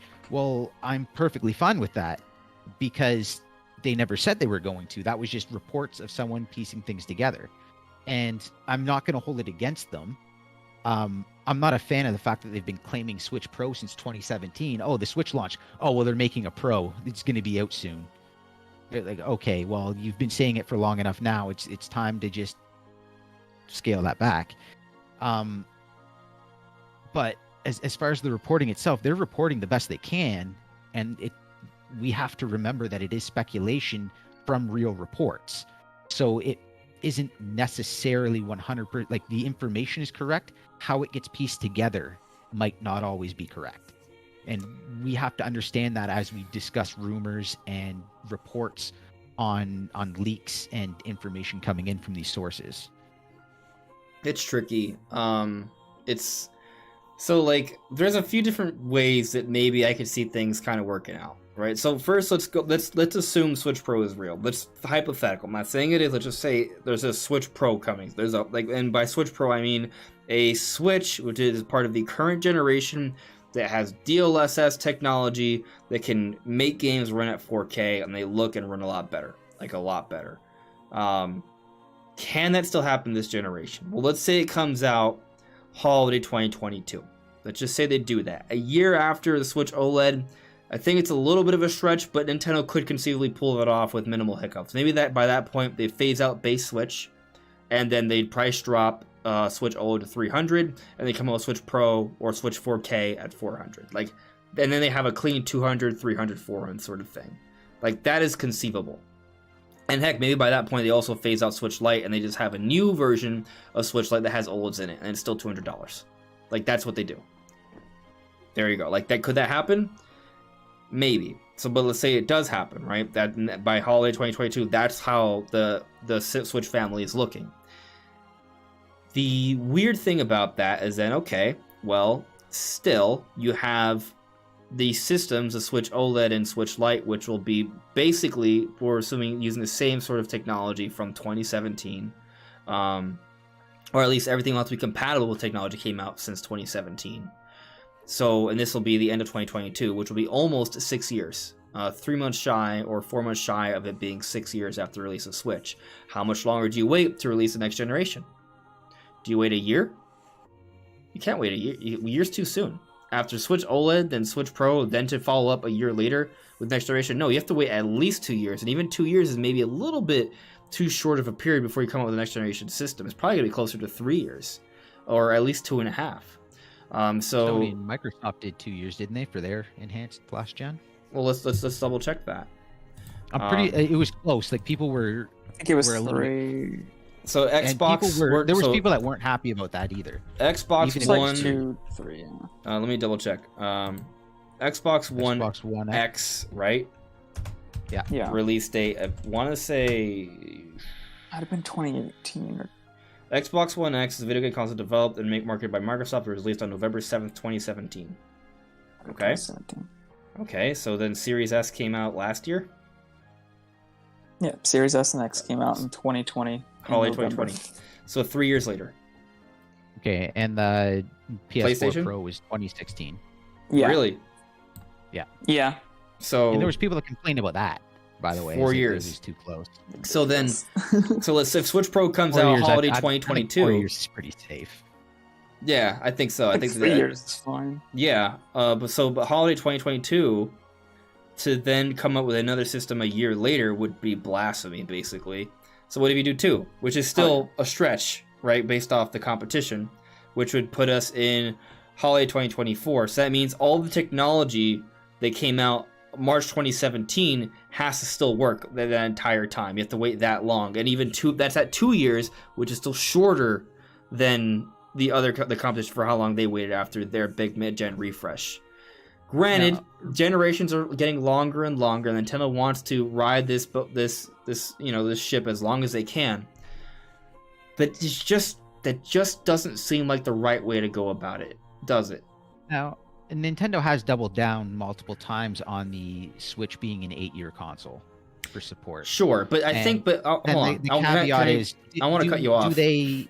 Sure. real quick, I'll let you come back. Yeah, It's just no, to okay. the 8-year thing. 8 years, I think, can be misleading because Sony always used to say they would have 10-year plans for their systems. Sure, they do. They're available on the market for about 10 years, but they already moved. But they also have another platform, the next platform already out on the market. So the point is that sure, Switch may be out in the market for 8 years and have games coming out similar to the 3DS, but there's going to be another system out by towards the last couple of years of its life cycle, and there's going to be overlap. That's all I wanted to say. Go on. The question is how much overlap? Do you do 2 years overlap? Or do they go 8 years, release it the 8 years, and then have the overlap be them phasing it out? Like we don't know what they're going to do or how they're going to work it, because they could foreseeably release it year 7, have 1 year overlap, release it year 6, have 2 years overlap. They could release next year. They can do anything at this point in time. We don't like it. It's pure speculation, and we don't really have anything to base it off of. All we know is they want 8 years, so the Switch itself is going to be around for 8 years, being supported, which means getting, well, generally speaking, getting games, but it could just be getting system updates for 8 years. That's support. So there were 3DS games could... coming out in 2018. Yep. System came out. When was Detective Pikachu? I think that was the last big one, wasn't it? Well, right now I'm getting the movie, which is annoying.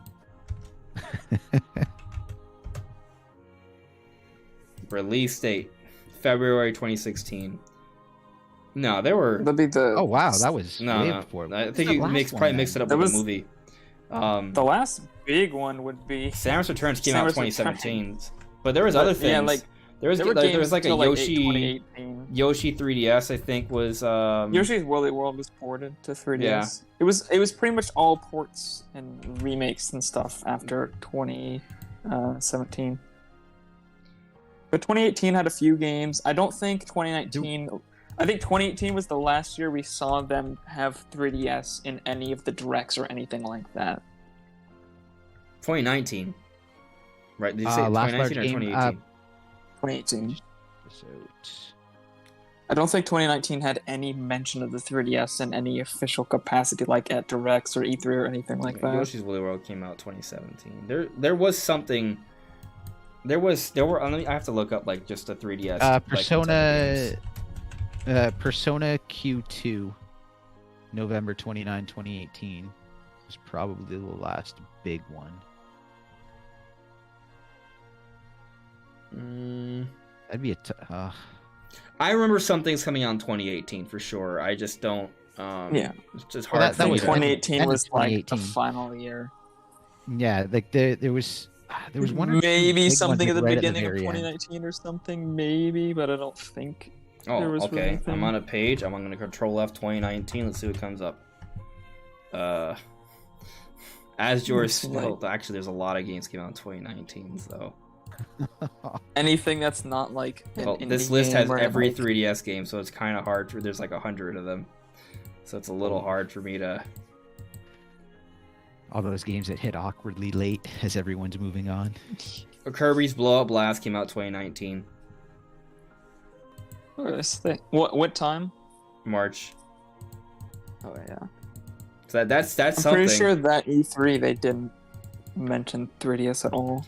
Point is, there was overlap. Yeah, definitely. That's the important point here. There was overlap, and it was more than just like there were games coming out a year after the Switch was out. Even more than that, and a lot of them were published by Nintendo. That's the main point here. We'd have to do more research to kind of like find like the last like Nintendo published game. But it may have been the Kirby game in 2019. Probably was.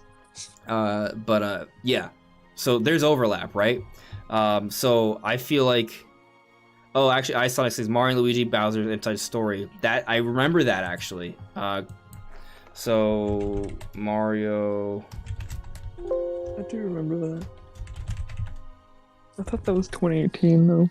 I might be wrong. December 2018 and January 2019, depending on the market. So I was right. yeah. So basically, Call it. the beginning of 2019 was like the end. So again, overlap, You said right? March, so 2 years. So about 2 years after the Switch came out, it's like the very, very end. Sure. So I'll tell you, I feel like, could they release Breath of the Wild 2 holiday 2022 with a next generation Switch, but it's like the Switch games are future compatible, so like you can, everything that comes out for this new Switch is still compatible. You know, like they all can work with each other. Like it's basically just a revision at that point. But eventually, it's not just a revision. It's getting exclusive games, but not at first. Like, you guys remember Game Boy Color?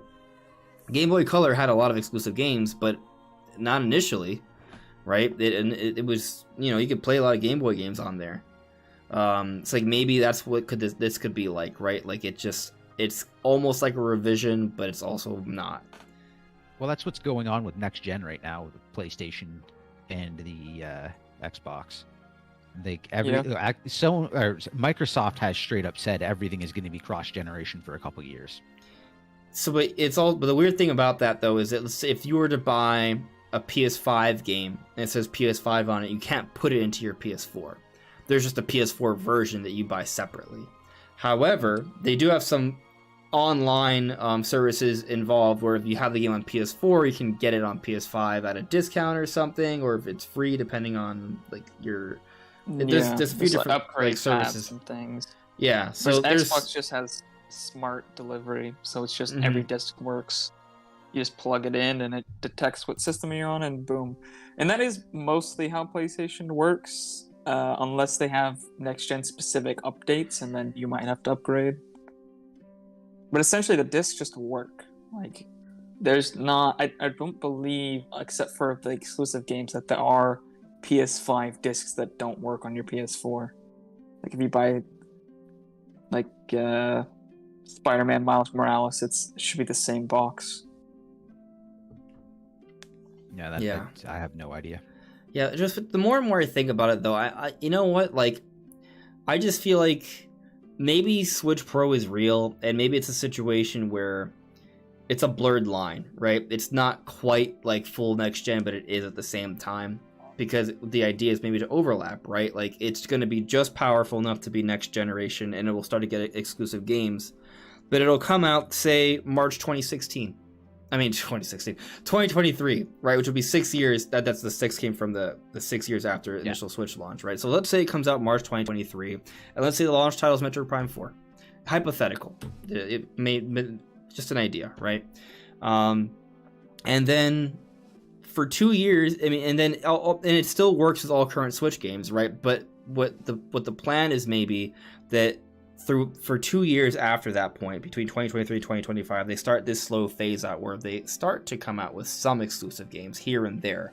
And by 2025, they have another revision, and it's a more powerful version of the Switch 4K in 2023. But that Switch 4K will get all the games that come out on that version, the 2025 Switch, but that Switch won't be compatible with anything before Switch 4K in 2023. And it would just be a 2-year phase out sort of thing, which would push it to the 8 years. I personally don't believe that they are going to do a next gen before 2024. And my reasoning for that is because they will have a multiplayer game that they want on early, that they will not have enough time to get the next version. And I feel like they're going to want to get a lot of their big hitting multiplayer games onto the next gen as soon as they possibly can, because that drags a lot of people over. So you're saying, for example, because Splatoon 3 is coming out next year, that we're going to have to wait at least like another 3 years before... 2025. 2 years. No, okay, you said 2024. Okay, math. My math is just all these numbers, but yeah.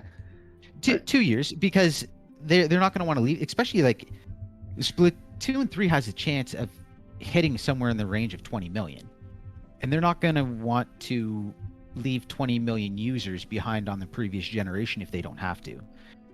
Personally, I think they're going to want to get Splatoon, Mario Kart, Smash, all these heavy hitting multiplayer games. I think they want as soon as possible.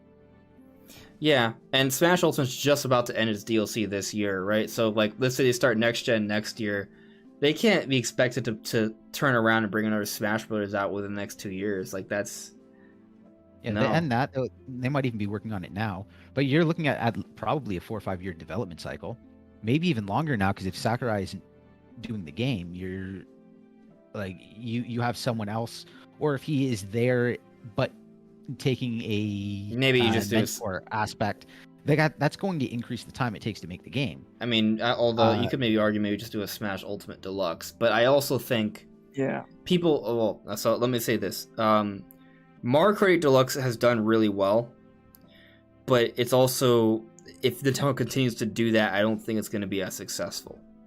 Because Mario Kart 8 Deluxe is a deluxe version of a game that came out on Wii U, a system that did not sell well, not many people had it, right? So it was a bit different. Would I get Smash Ultimate Deluxe? Probably. But is Smash Ultimate Deluxe going to sell 20 plus million when it's just going to be catering to the fan base that pretty much already got it on Switch? Because Switch established a whole new sort of install base, right? A whole bunch of new players, which is why it's sold so well. That's why Mario Kart 8 Deluxe sold so well. I don't think a Deluxe Smash is going to do as well, just because, I mean, a lot of those people will already have had it, you know? Well, the thing about a Switch 2, if they do the compatibility, the forward compatibility, like they're doing on the PS5 and the they could Series launch X, an expansion. you don't need a Smash Ultimate Deluxe. Just add another expansion, add a single-player expansion. All those kind of games like Splatoon 3 could even still be updating by 2023 when they launch the console. You don't need to have a new version of every single Switch game in the first year or two. You can have exclusive games and keep your a few exclusive games to draw people over, but essentially, like, if you think about it, what is the purpose of buying a Series X at this point as far as like exclusive games or a PS5? There's very little, but people are still buying them in droves. People want that console. And I think there would be a similar thing for a next generation Switch, especially if there's no Switch Pro. A 4K Switch where you run Breath of the Wild 2 at 4K 60 FPS and all these other games at 4K and a few exclusives, and every new game that's coming out runs at 4K with much better frame rates, that would sell like hotcakes. And you don't need exclusive software for the first 2 years. You just have forwards compatibility and backwards compatibility, and you have better hardware, and that would sell insanely well. And then after that year, when you want to cut off the Switch, you start having exclusive games, and those people who haven't migrated over yet start to migrate over, and you're pretty much good to go. Like, you don't need to worry about launching a brand new Splatoon 4 and the next Smash and all this other stuff. At least not right away. Yeah, it's similar to what I've sort of been thinking. The one thing I think is worth noting is that by that point, so in your mind, when does that come out? Does it come out this next year or the year after? Definitely Pro. Not next year. Switch Pro. Honestly, at this point, I'm kind of leaning towards it not being a thing at all. Well, the next gen thing that has sort of like the 2023 window. 2023 at the earliest. Okay. Actually, I think 2023 is a pretty damn good time for it, to be honest. Because it falls within the sort of 2-year window per hardware. Like, I think Nintendo, honestly, I think it's better for Nintendo to have sort of an established pattern, because then fans sort of know what to expect. Because if they come out with a Switch Pro next year, then people are never gonna know when they should buy in, right? Like, I think has Nintendo ever been predictable? As soon as they're predictable, they like hard left turn just to make it unpredictable. I think in terms of hardware releases, though, it's been fairly predictable. Like, we don't know what they're gonna do with their hardware. We know approximately when their hardware is gonna come out. That's been fairly predictable. You could argue, you could counter that with saying 3DS that's not predictable at all. But to an extent, it was. You pretty much expected one. The DS was not supposed, like, That was something they weren't really going to be leaning on, so that came out kind of weird time. The Switch came out earlier than what was expected because the Wii U was flopping. But everyone, well, earlier than expected if we go back 4 years, sure, or 5 years, but halfway through the Wii U life cycle, we all knew where everyone had expected it to die sooner than later. And they still dragged it out 4.5 years. Like they got close to 5 years. They really did just pull that corpse along for way longer than they needed to. Well, probably because like jumping it Probably shipped for like to waiting for technology and stuff. But... waiting for technology, but also like they had to imagine if they came out with Wii U and then 2 years later, like, nope, here's Switch. That would not have gone over well with a lot of Nintendo fans. It would not have. But waiting 4.5 years, that was just those like 13 million people might have been slightly upset. There's a lot of people now I see pop in, like on comments, is like, well, I don't really want to get the Switch because I was burned by the Wii U. And it's like, well, Wii U wasn't selling, and look at how this is doing. But still, there's people that are very adamant of like, oh, I don't like Nintendo because I got burnt on the Wii U. because they bought a Wii U and then they announced Switch. Oh, they bought a Wii U, and then what they were promised was a lot of games, and they didn't really get what they thought they were promised. Yeah. It's like it, and things like that happen. Like that's the thing. That's why it's good to have competition. But also at in the this gaming point, space. the Switch definitely has games. Like I think Nintendo did a great job of just putting the games out there immediately. So like even if there's no more games that You're come out, still they're just upset about the Wii But U. You salty AF. But the thing is, you have to tell companies things with your wallet.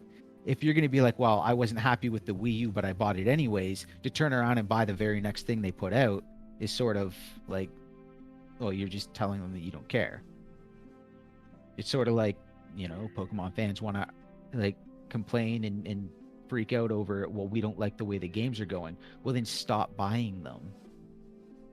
But they're still selling incredibly well. So if you're not willing to take a hit on, I'm just not going to buy the next system because that's going to be my stance because I was burnt by one, I go for it. Like I think that is probably the right call to do. Go. You buy can a do that if you PlayStation or want. Xbox. I'm gonna think it's a stupid thing to do. I think if But again, you like, can you- do it. You have options. If you feel burnt by one company, go to the next. It's not like the other it's not like Microsoft and Sony don't have good games. Yeah. So if you feel burnt by something, go to the next thing. You don't have to buy it just because they put out. It's just like with the Switch OLED. Like you don't have to buy it because they put it out. It's like people freaking out. It's like, well, I don't want to spend the $350. People are far too upset about this console. Just don't. If you're not happy with it, put your money elsewhere. Put I your think money part of somewhere the where salt you will be though happy. is just disappointment because we thought we were getting something else. And again, Don't be yeah. disappointed about something that wasn't promised. Yeah. So there's a couple chats I want to get to. They're still relevant. Taker610 provided another super chat. Thank you very much, Taker. Waiting more than 5 years to put out a new platform messes up Nintendo's development timelines for their one every gen heavy hitters first party games. I don't know. Like, well, I think Nintendo's in a position where they're changing how long they're going to push their generation for. It seems pretty clear at this point. Let's just make this clear, right? And next year's looking really strong, which is why some people think it makes sense for Switch Pro to come out next year, because typically when we see hardware come out, there's software to back that up, right? Splatoon 3 is coming out next year. Breath of the Wild 2 is coming out next year. Mario plus Rabbids Sparks of Hope is coming out next year.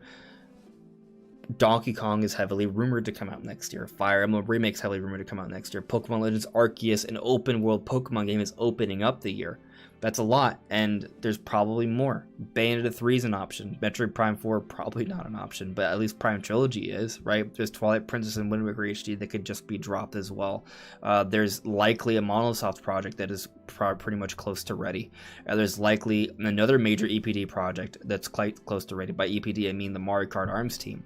So there's many projects that are in line to come out potentially next year.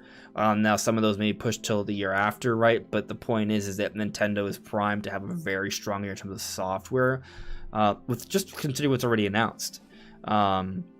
So with that all in mind, like you think, okay, well, is Nintendo going to do something? Usually Nintendo does use Zelda to push hardware. If Breath of the Wild 2 is coming out next year, maybe there is something coming, right?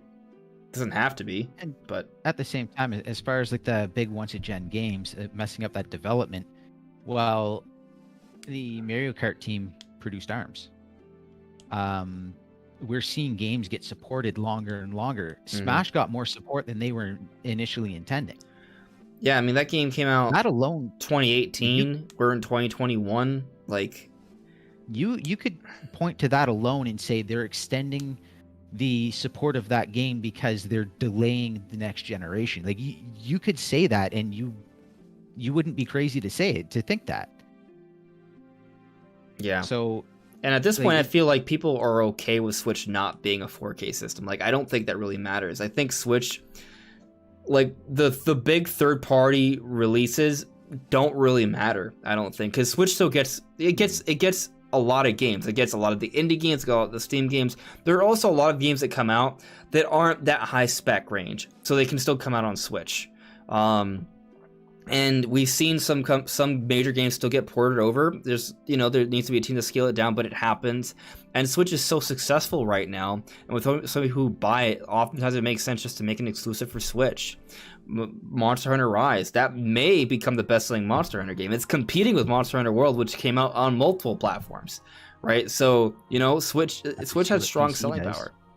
Yeah. Stories 2, that's a good-looking game. That could probably sell really. I hope it sells. I hope it sells way more than it should, because that could be something that I'll tell you that the Treehouse footage didn't really Freak. do well for me. I got bored of it. The game is Treehouse really well put together. Bad representation of the game, I felt, in general. Like, they didn't choose a very good part to show off. It just started off, it was just so slow and boring. They were like, oh, there's a house. Okay. They were just, they just kind of stood there and explained things instead of showing us the game. I feel like it was just a bad segment more than it was representative of how the game's quality was.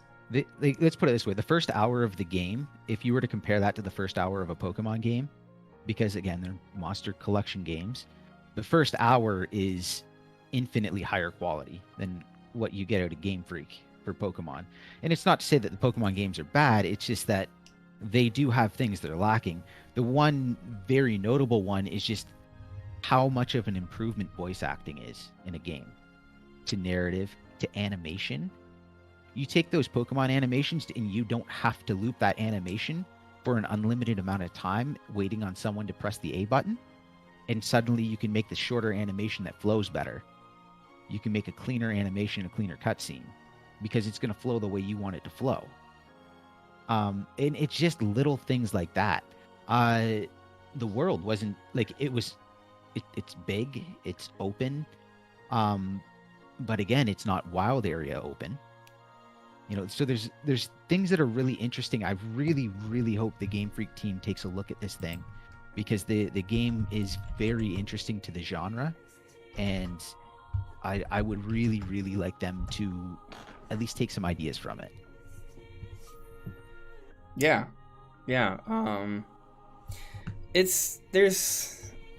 I think it's just kind of hard to predict to see where Nintendo's going to go, because things just seem to be lasting longer. And COVID also changes things, I think. Like, that kind of pushed everything up a year. Like, that's a whole other wrinkle to all of this, right? I do want to tackle a question from Paint Fat Purple, who added me earlier.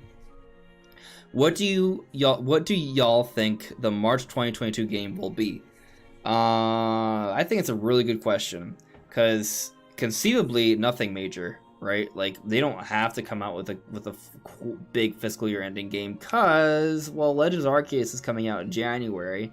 Have we had a situation where there's a big March game that's coming out that's like shortly, following a big January game? We rarely see big January games. Usually something smaller. So I don't know. I mean, Monster wondering Hunter how Rise big- came out a month after 3D World plus Bowser's Fury, and I haven't seen sales for 3D World, but I'm pretty sure it sold at least a handful of million.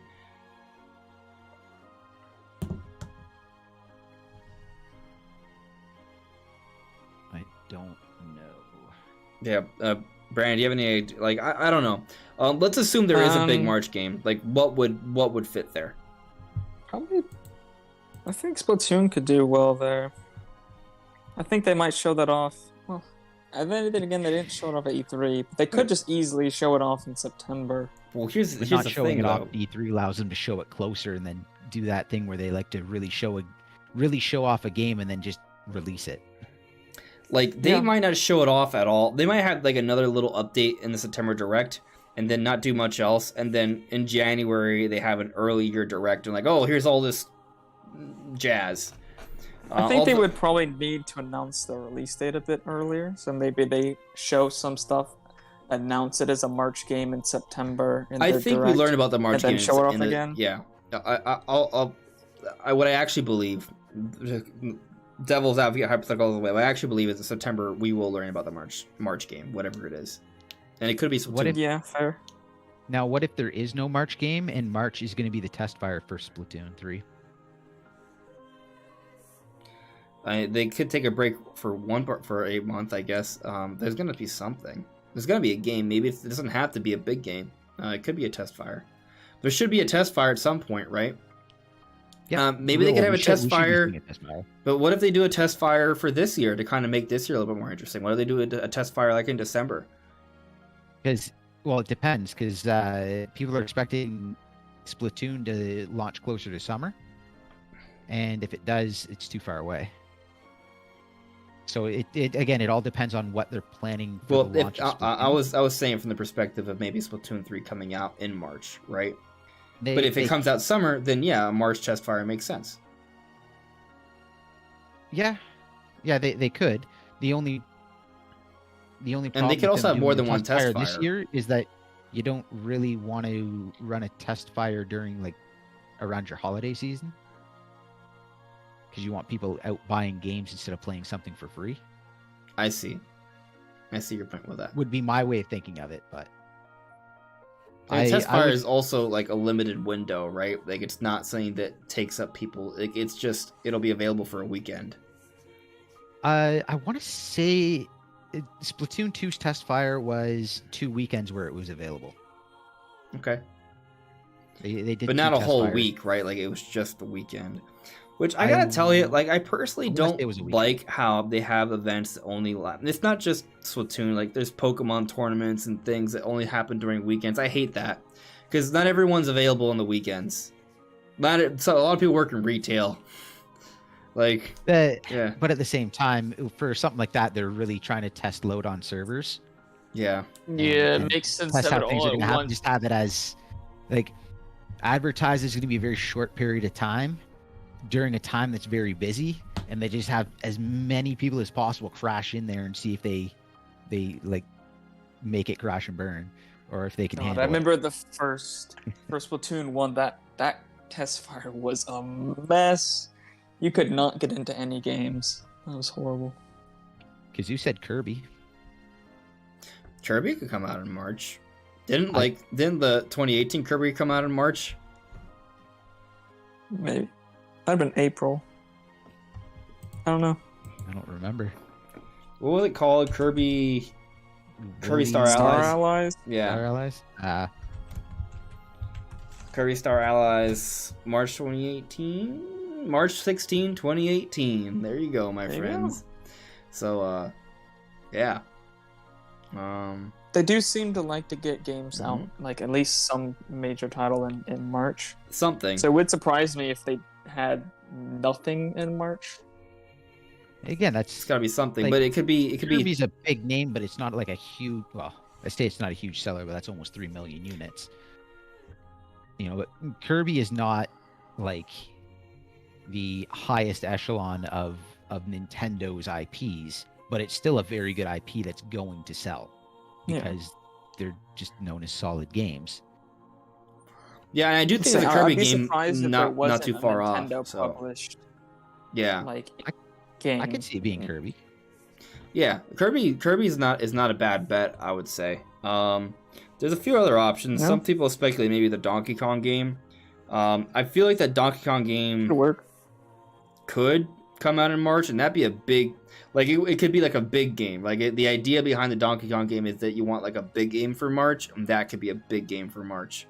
I could see it. And it would have to be announced during the September Direct. Like September is when we learn about what their earlier plan is.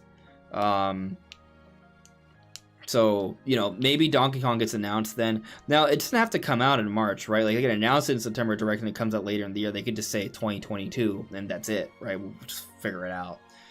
Conceivably, maybe it takes up, like, the Metroid Dread spot this year, right? Like, maybe it's, like, a similar sort of game in the sense it's, like, a 2.5D sort of game.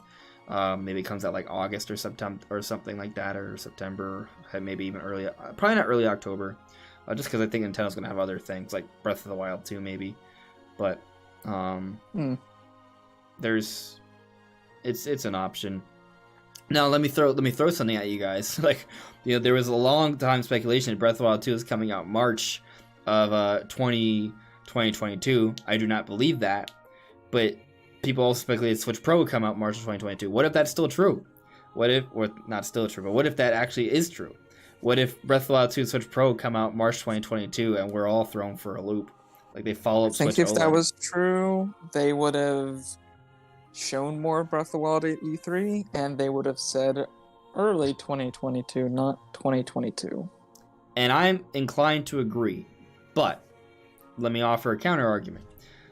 What if the reason they didn't show off Breath of the Wild 2 is actually because they wanted to focus on Skyward Sword HD, and once Skyward Sword HD comes out, which is this week, then they start talking more about Breath of the Wild 2.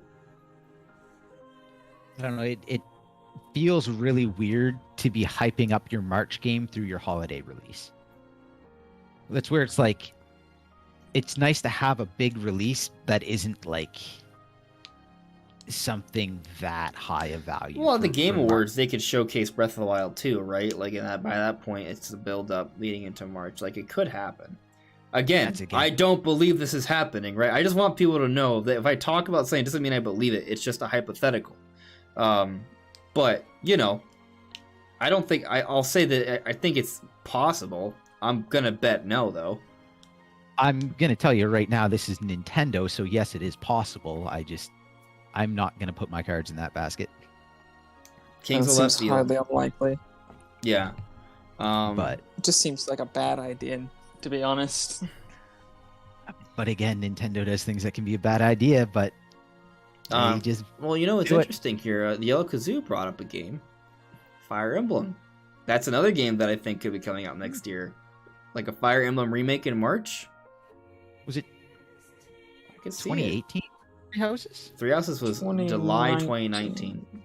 2019. Yeah. Maybe 3 years later is perfectly fine a remake for or a Fire Emblem game. Yep. Yeah, they do usually have some kind of like remake in between mainline games, especially on the 3DS. I could see it. That would work.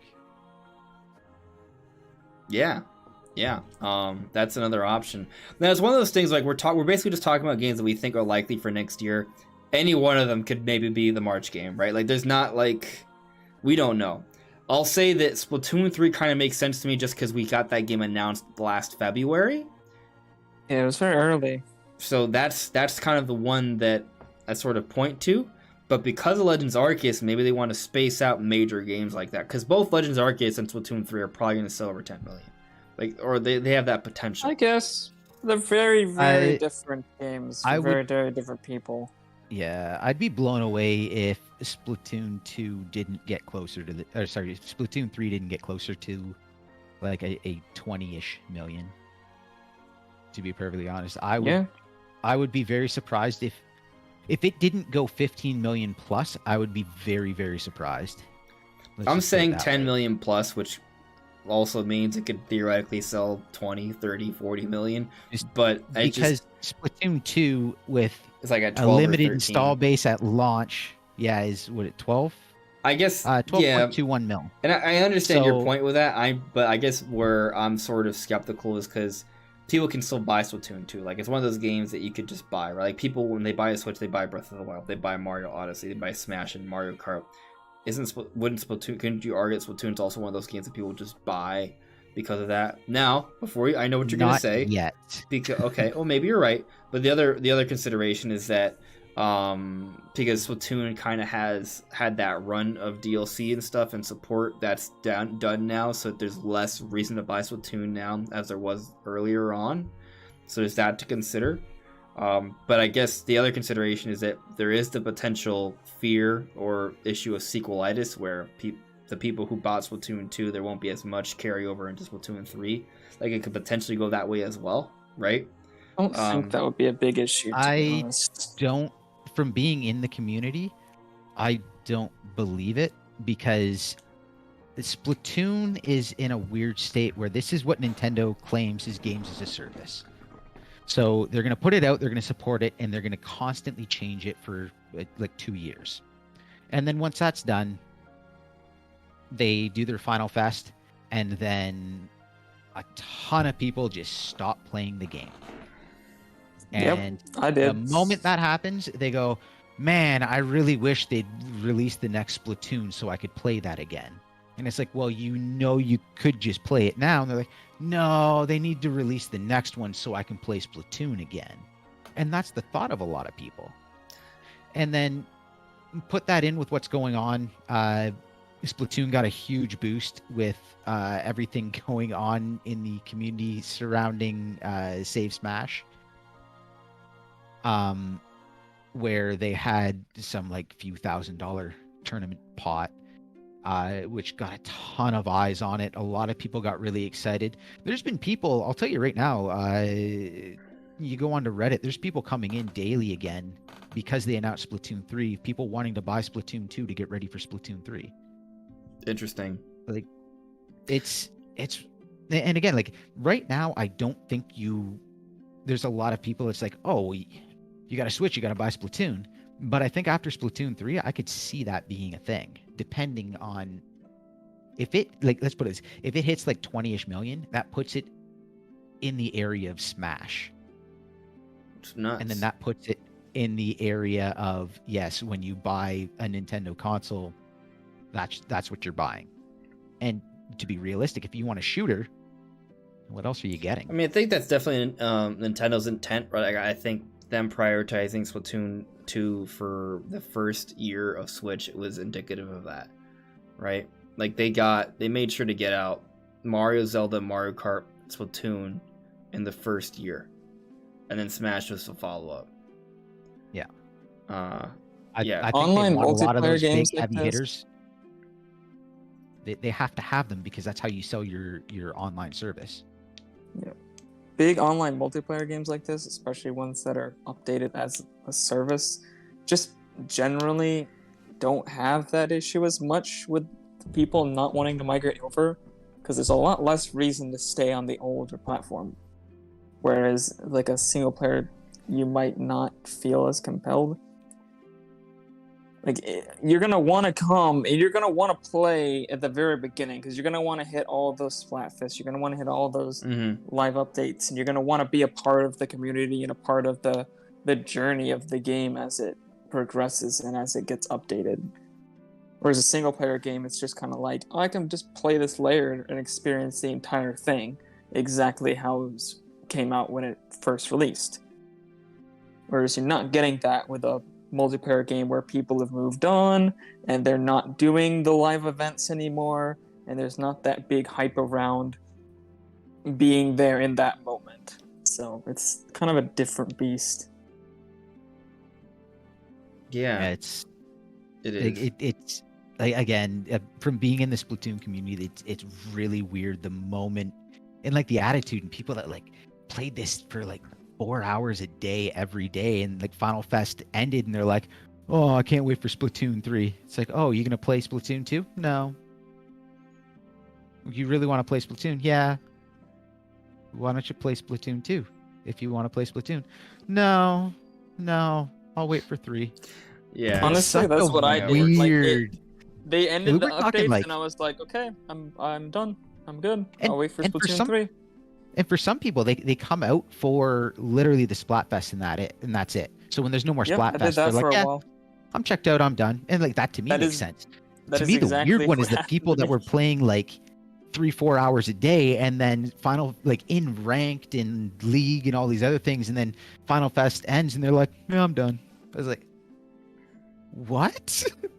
Like, I don't understand where that's your, like, to me that just doesn't compute, because like that's what I was doing, and then like Splatfest ended, and I was like, oh, awesome! I don't have to be stuck in turf war for a weekend every month. Like, I can just play the game how I want to play the game. So like I don't get it, but that's what you see. I don't know. So there's Maybe they just felt Go like on, that was a Brandon. good place to end. They're just like, might as well end. I'm gonna have to end at some point. yeah. I've already played 2,000 hours of this game. Might as I well guess end the now that thing they is when stopped there's updating it. updates and challenges, like there's a lot more excitement there. There's a lot more talk on it. Keeps people kind of coming back to it, right? So I think that's kind of part of it. But just looking at the chat here, there's a few interesting points and questions that are brought up. So David J, Breath of the Wild 2 and Arceus being that close to each other would feel a bit cluttered, to the point of, like, say, Breath of the Wild 2 coming in March. I kind of agree with that. Yeah, that's another point to maybe suggest, nah, that's not it, right? I could still see Splatoon 3 coming out in March. Could be something smaller, maybe Kirby. I would love it to be Donkey Kong, but it feels like maybe like a too good to be true thing. Just because it hasn't even been announced yet. You can say, oh, well, Kirby hasn't been announced yet. Yeah, but Kirby's also one of those things that is a little bit more... You can kind of just put it out. Yeah, exactly. It's a little different. So there's that. Now, Nishant Kelkar says, I think Sparks of Hope is the March game. Mario plus Rabbids Sparks of Hope. That would be a little bit of a surprise, but, maybe. It's a possibility. It's an option. I like, timing wise, I feel like it's definitely possible for them to have it ready. It's a game that's going to sell well. We didn't get treehouse footage of it, did we? Crazy. No. But they were all we've seen is the one trailer. That's it. I'm gonna say, well, it had gameplay footage, but yeah, everything 2 Nintendo... seconds. You know what annoys me? I remember when that trailer came out, people were saying, oh, it looks so good, this is clearly for 4K, and I'm like, I mean, it looks fine, but it doesn't look like anything that the Switch couldn't have done. Like, I think sometimes I just feel like people perhaps have not the best sort of perspective on what a system can do. Like, sometimes, like, people say, oh, the Switch is duty, so every game it makes just is a PS2 game. Like, that's not how it works. But it is very subjective, right? And I think when you hear rumors of Switch Pro, people want to, like, jump to, oh, it looks nice. That's probably because it's the Switch Pro version or something. But I mean, no, I'm pretty sure the Splatoon 3 footage we've seen is Splatoon 3 footage. Now, we have speculated, oh, what if they're, some of those better... No, but, like, it's just Splatoon 3. Breath of the Wild 2, honestly, it looks good, but I don't feel like it looks like, it was made for a more powerful system. It looks like it was made for Switch. Like, it's great, but that's it. Your opinion on what graphics look like can change in a second. The Pokemon Sword and Shield. Wow, this looks amazing. It looks like the greatest game ever.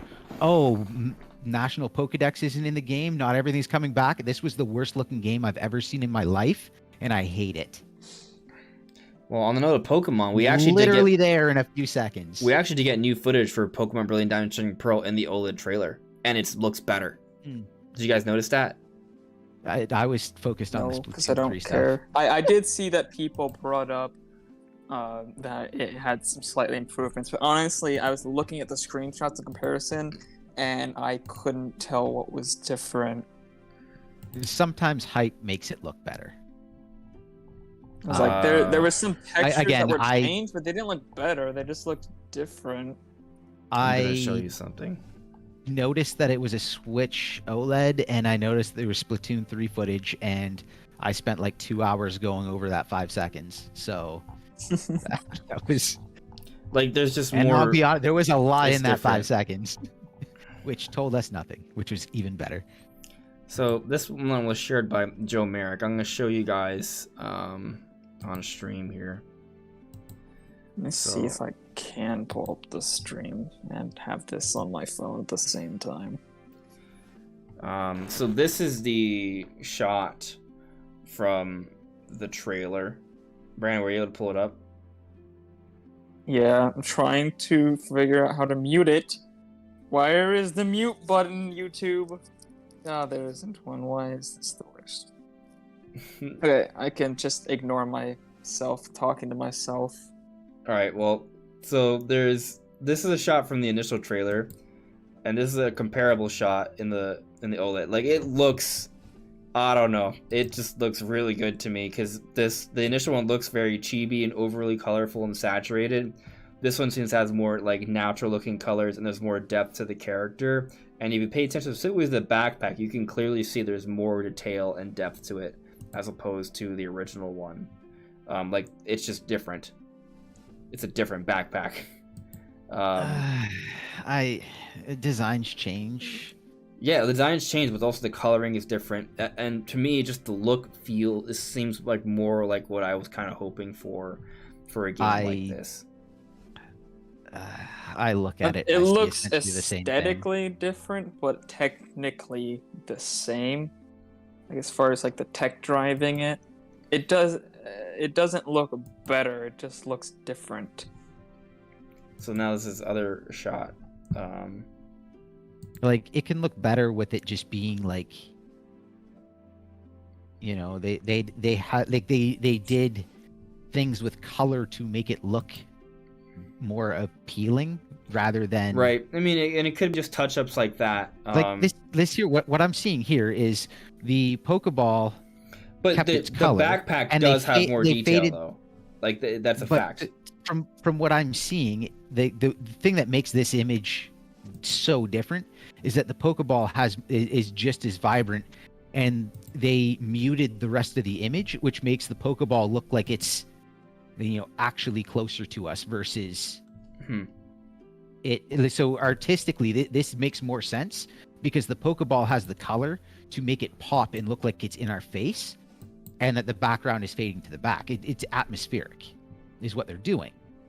But to me, the image itself, other than them changing the color to make it more atmospheric, the image itself to me isn't that big of a deal. You know what'd be funny, it's not though? that much of a change. Like, what if it's not even different? It's just used as a different backpack, and it's just a different weather. Yeah. I do feel like it looks better. I do feel like the backpack has more depth and detail to it, and I think the coloring and the lighting just seems to be touched in a way that's, to me, more aesthetically pleasing. So it seems better. cleaner. But again, if like- I didn't have it side by side, I would not be able to tell. Mm. And even side by side, I have to really like pick it apart to tell any difference. Gotcha. It's not like a huge overhaul that makes the game look so much better. It's just like, it's slightly different, slightly nicer. We also saw this in between trailers with Sword and Shield, where realistically it was basically changes to filters, is what we were looking at, but it looked much more appeasing. Well, I mean, so but at the same time, though, they are going to improve performance as they develop the game. Like, that's so. Yeah. We haven't actually seen a lot of the game, right? Which is also weird. At some point, they got to show us Pokemon. They haven't. The game comes out in November, so it's kind of strange. But yeah, I'm curious how actually big Legends is going to be. I don't think it's going to be as big as people are going to hype it up to be, and I think it's going to hurt the game because of it. I don't know. I think the fact that it's Game Freak developing it, and the fact that they outsourced Brilliant Diamond Shining Pearl, that to me is I don't know. That's a. To me, what it shows is that I'm going to be getting it and playing it, and I'm going to be excited for it, but I'm not looking for it to be the greatest game. I'm looking for it to show that the Pokemon Company and Game Freak are looking to progress the series of Pokemon as a video game in a direction that brings it more in line with what AAA developers are doing on home consoles today. Right, and I'm totally That's what with I'm you on looking that. for. Uh, Because this is their first kick at a real open world, like fully open world game. I don't think they're getting any help. Now, if they call in Monolith, this all changes. But at this point in time, a lot of companies screw up their first open world. And I'm kind of banking on that as being what's happening. And I'm kind of banking on that. They're willing to allow this to happen so they can figure out what goes wrong in this game so that they can do it to Gen 9 and have Gen 9 actually be the game that they want. So let me ask you a question, though, right? Because it's an interesting sort of thing with the timing here. Because Legends Arceus comes out in January, that's not that much later than November. They conceivably could still come out with a Pokemon game next holiday.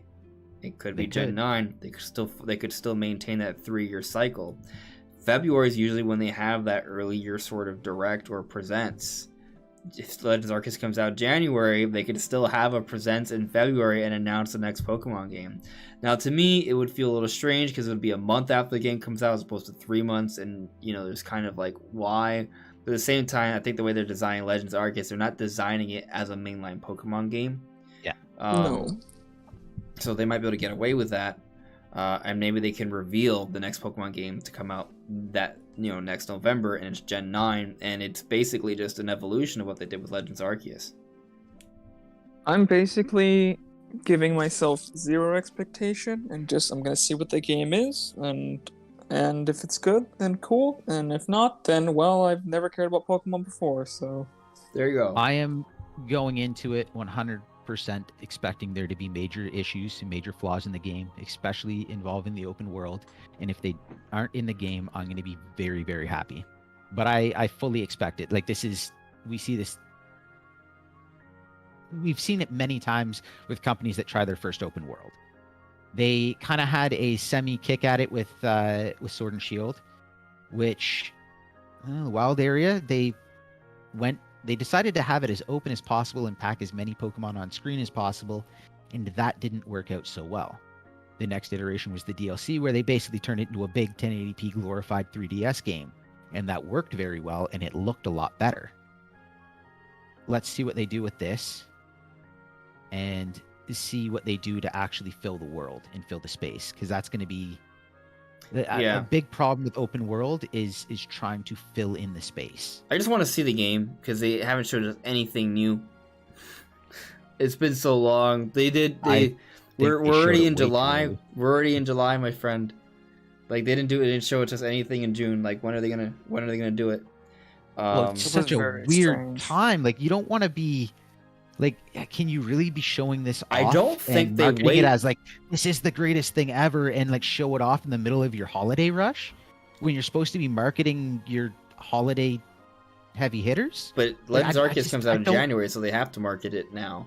Yeah, so it's like, do they market it at a really awkward time? No, or do they just go in with very limited marketing? I think they. That's why I'm wondering if they're not making it as big as people are hyping it out up to be. Well, if it's smaller, I'll tell you then if it ends up being smaller, then like for sure Gen 9's coming out next year, right? But again, it's still going to be an open area of Sinnoh, so full team. Like it's going to take a full development team, a full development cycle, because this is brand new to them. You know what I would prefer?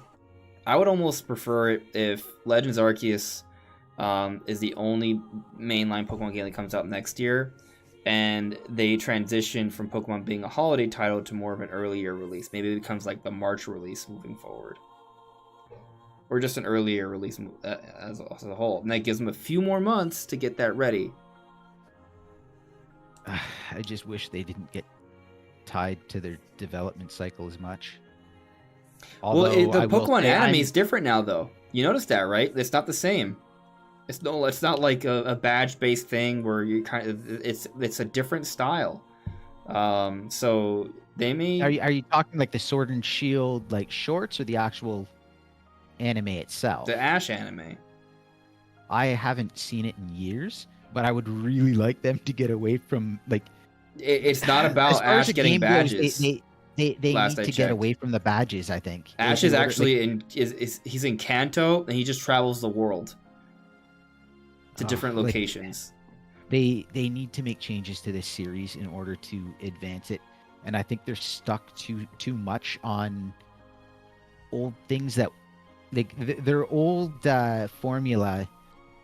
I think is holding them back, and they have to be able to break it in order to move forward.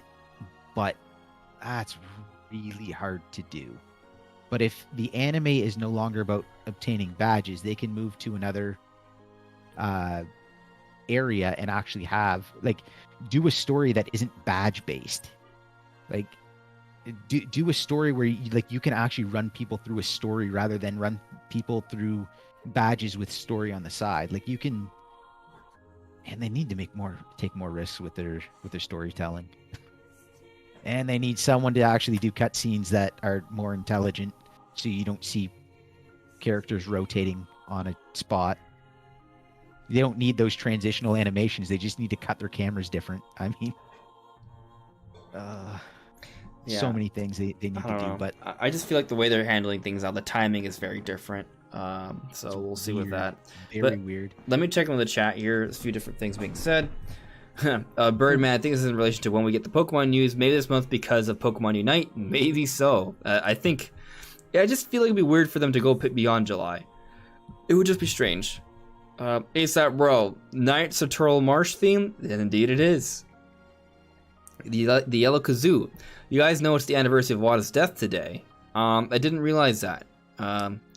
Wata was pretty cool Nintendo executive. It was a sad day when he passed, but I did not realize that. I did not know. Yeah, David J. I think Arceus is going to be somewhat disappointing. I really don't expect too much out of Game Freak nowadays. Well, we'll see. I'm looking forward to seeing more on both games though, and hopefully it's just July. Game Freak is a far better company than people give them credit for, because Game Freak does something that no other company could, and that's put out what they do in the time frame that they have to do it, with no option for delay.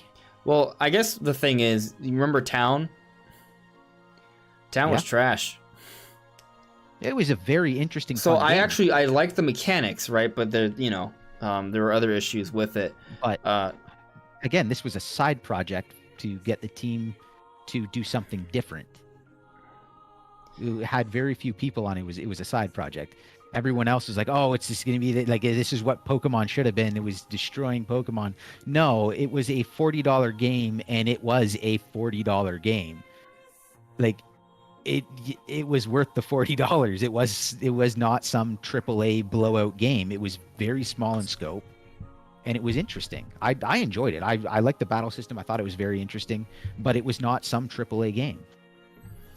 Yeah. Well, let's see. We're approaching 4 hours, so I think we probably should call it 9. I see a chat here from Game Over Jesse. By the way, guys, Game Over Jesse is a big Zelda channel. You should check him out. But here he said, it's really hard to pay attention to the conversation when this beautiful human named Andre starts distracting me with his looks. Thank you. But I'm sorry I'm distracting. Yeah, I mean, we're pretty much near the end of the podcast. Is there any sort of points you guys want to sort of cover before we call it a night? I think I covered about as much as I probably can. Like, yeah, it's just kind of exciting because like we talked about it, like there are so many things we were talking about at E3, and then after E3 there's really just still more questions and speculation, like what is Nintendo's next generation, right? What is a mid-gen refresh? Like, are those things happening? When are they happening, right? When is Donkey Kong happening? Is it happening? There's Fire Emblem. When is Breath of the Wild 2 coming out, right? What about Pokemon this year, you know, like, and then you even think about games that are coming out this year, like Metroid Dread. Like, it's just exciting to see that Nintendo is giving it such a hard push. I feel like you could maybe argue that what they're doing with Metroid Dread and releasing Switch OLED, maybe it's a bit of a testing ground for it, right? Like they see how well it performs, and if it performs well, maybe they might consider Prime 4 as a good launch title for a hardware and not Breath of the Wild 2. You know, because if Breath of the Wild 2 is coming out in 2022 and it doesn't make sense to come out with hardware in 2022, then what's the game you use for that? I mean, there's probably options, right? But if the Mario team's working on Donkey Kong and that comes out next year as well, it ain't Mario, right? So what would it be? Maybe Prime 4 would be that thing. And maybe by 2023, it's actually like a next-gen system, but it's a cross-gen sort of a release. Or they do a thing where both that system and current system still play the same cartridges, but eventually that system starts getting exclusives, kind of like Game Boy Color. I could see them posturing up to release some sort of new hardware, whether it be some sort of a refresh or a new gen, whatever. I could see them posturing up using Dread right now, going into Trilogy, into Prime 4. I like it. Feels like they've got something planned bigger for the Metroid I got a question for you now, because now I feel like things are different. So with Metroid Dread coming out this year, right? Mm-hmm. I think Prime Trilogy is coming out next year. I think. Do we all agree Prime Trilogy is coming out next year? I'm still sticking with slightly. What? I'm still sticking with Q1 or Q4, but I'm still sticking with like beginning of the year. Like your first 3 months is going to be Trilogy into Prime 4 for your holiday. Sure. So then you're saying Prime Trilogy is coming out in 2023 because you think Prime 4 is coming out in 2023? It's hard. Maybe. I guess it just kind of, to me in my head, just almost like, and again, it doesn't have to work out this way, right? But to me, I like the idea of like there being a Metroid game every year. Now it doesn't have to be like it's not like every October 8th they come out with a game. Like maybe they do Prime Trilogy like, you know, in the summer, right? And then Prime 4 may not even be a holiday game in 2023. Like what if like the Switch Pro or whatever it is comes out March 2023 and they want a game out at that point, you know, and Prime 4 is ready by that point. Granted, considering COVID and all, I don't know, I feel like March 2023 might be a little bit of a stretch, but again, it's one of those things where if they have hardware, I could see it coming early. Otherwise, I see that being closer to holiday so they can really push it hard at E3. Okay, sure. And if they are going to release it early because of hardware, then that throws everything for a loop as far as what you do with Prime Trilogy, because you'd want it close enough. I guess then you'd have to release Prime Trilogy earlier in the year, because I don't feel like that's going to be a holiday push. You'd want that to have. I don't think Prime Trilogy would be a holiday game. I feel like Prime Trilogy almost they would want its own kind of window for it earlier in the year, so that they can actually market that really hard, so that they can keep up with like really aggressive Metroid marketing, and then they could transfer that into, again, like just building momentum into Prime 4 for that really aggressive market, like their really aggressive marketing strategies. What if there's Metroid Dread DLC? I bring that up because like you can do a thing where, because you want to continue the Metroid conversation going, right? You release Metroid Dread, then you do Metroid Dread DLC, then you do Prime Trilogy, then you do Prime 4. You know? Yep.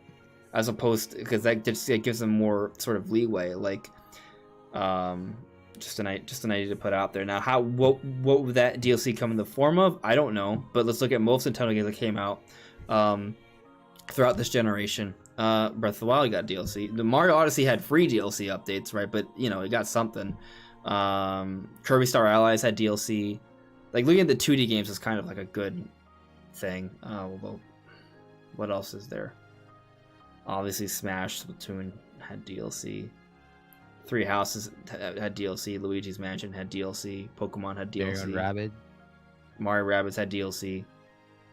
Like, let's go down the list. If you exclude remasters, there's DLC. By the way, I think someone at some point asked if Skyward Sword would have DLC. No, it's not gonna have DLC. That would really surprise me if that happened. Yeah, I'd be. It's like, hey, here's a dungeon. I'd be like, dope, but no. I don't know if Ring Fit had DLC or whether it was just a downloaded update, but they definitely changed. There were some free updates. There was something free to be downloaded for Ring Fit. Yeah, there was So a like free, that. Like that's another big one. There was an update to it. It actually got me to fire it up again. Monster Hunter has like a full slew of updates. Yeah, but that's Same with Monster Hunter Stories. Age of Calamity got it. So like, you know, when you think about it, like, why shouldn't Metroid Dread have DLC? Like, just most Nintendo games or published titles get DLC. So then, if there's DLC, what would it be? Would it be like, how would you do it? Would it just be another area, like a side? Yeah, probably that's how you would do it, right? Like you look at like just a side world that's just really hard. Yeah. I'd be Side down. world, add something extra. Maybe I think get a to lot of fight. people would be. Maybe you get to fight Kraid or something, and it gives you like a little bit more like background story or something. Yeah, I think that'd be fine. And it gives you like a cool power up that you could use. Well, I don't know what that power would be because we haven't played Metroid Dread yet, but you know, it's an idea. I think it's gonna happen. Maybe it makes you use your power ups that you already have. Maybe it doesn't give you anything extra. It just really pushes you to use your power ups in different ways, and they really try to push level design. Maybe, but if 'Cause you got to people will go reward, nuts I for just that, think too. you have to reward the player with something. So if you don't reward the player with a power up, there's got to be like a really compelling story or something. You could argue that the designing gameplay would be fun for me. I get what you're saying, but just consider what they do for, like, think of a game that doesn't, you know what I mean? Like, everything has some sort of reward. Breath of the Wild DLC had the cycle reward, right? Again, but like things like this, like, okay, the cycle reward was interesting because you're in an open world and it kind of helps you getting around. I used it once, played around with it. Anytime I go back into Zelda, I don't bother with it. I'd rather just grab a horse. It's just something I they love that do. motorcycle. Travel. But then like your base game, everyone was mad because 900 Koroks and you just get a big golden poo. And it's like, well, I love that because it's like, well, they should give you something crazy. It's like, well, what do I need? The game, like, I've already beaten everything in the game at this point. I don't need anything else. I'm already, like, I've been overpowered for 100 hours. I don't need more. Well, I mean, you know, if you beat the DLC, they could just give you more concept art. They could give you like a cool cutscene that teases something else, because they have Cool. teasers in other games. Like, they could be something like that. One of the coolest things, I think it was a PlayStation 1 game, X-Men Mutant Academy 2. So it was a fighting game, like a one-on-one like side fighting game, and what you got for beating the campaign with a character is you unlocked a video of the beta testers and the dev team doing some absurd like 3,000 hit combo. What's the game? It was X-Men Mutant Academy 2. Interesting. It was like this like crazy combo where they're like juggled in the air for 2 minutes straight getting hit, where they're like rotating specials around, like doing these absurd things. And it's just like, where you start and like they're off the ground, can't do anything else, and it's just like, oh my god. That's interesting. And it was just like a really, really cool reward where it's like, what do you like nowadays? You'd be given like a way to make your character look different, and people would be happy with that. But that was a really cool reward. So like concept art to me as a reward, very okay with that. That would be fascinating. Like, so I mean, it doesn't have to necessarily be a power up. It will be a power up though. I don't know. I mean, I could be wrong. It could be something. It could be an additional energy tank. It could be double power to your attacks. It could be something as simple as that. But I don't know. It would be. There's so much they could do for sure. But you know, I think after doing the podcast for 4 hours, I think we're pretty much we can call it a night. Even though I'm sure we could figure out more. But probably. Yeah. Anyways, guys, thank you for watching. Please make sure to check out both these lovely fellows' channels. They are linked in the description below. If you could leave a like, that'd be appreciated. Maybe share the stream, share the channel, watch some of my videos. That'd be nice too. After you check out both Brandon and Dumo. Yeah, stay tuned. We'll see you later. Take care. Bye. Bye, guys.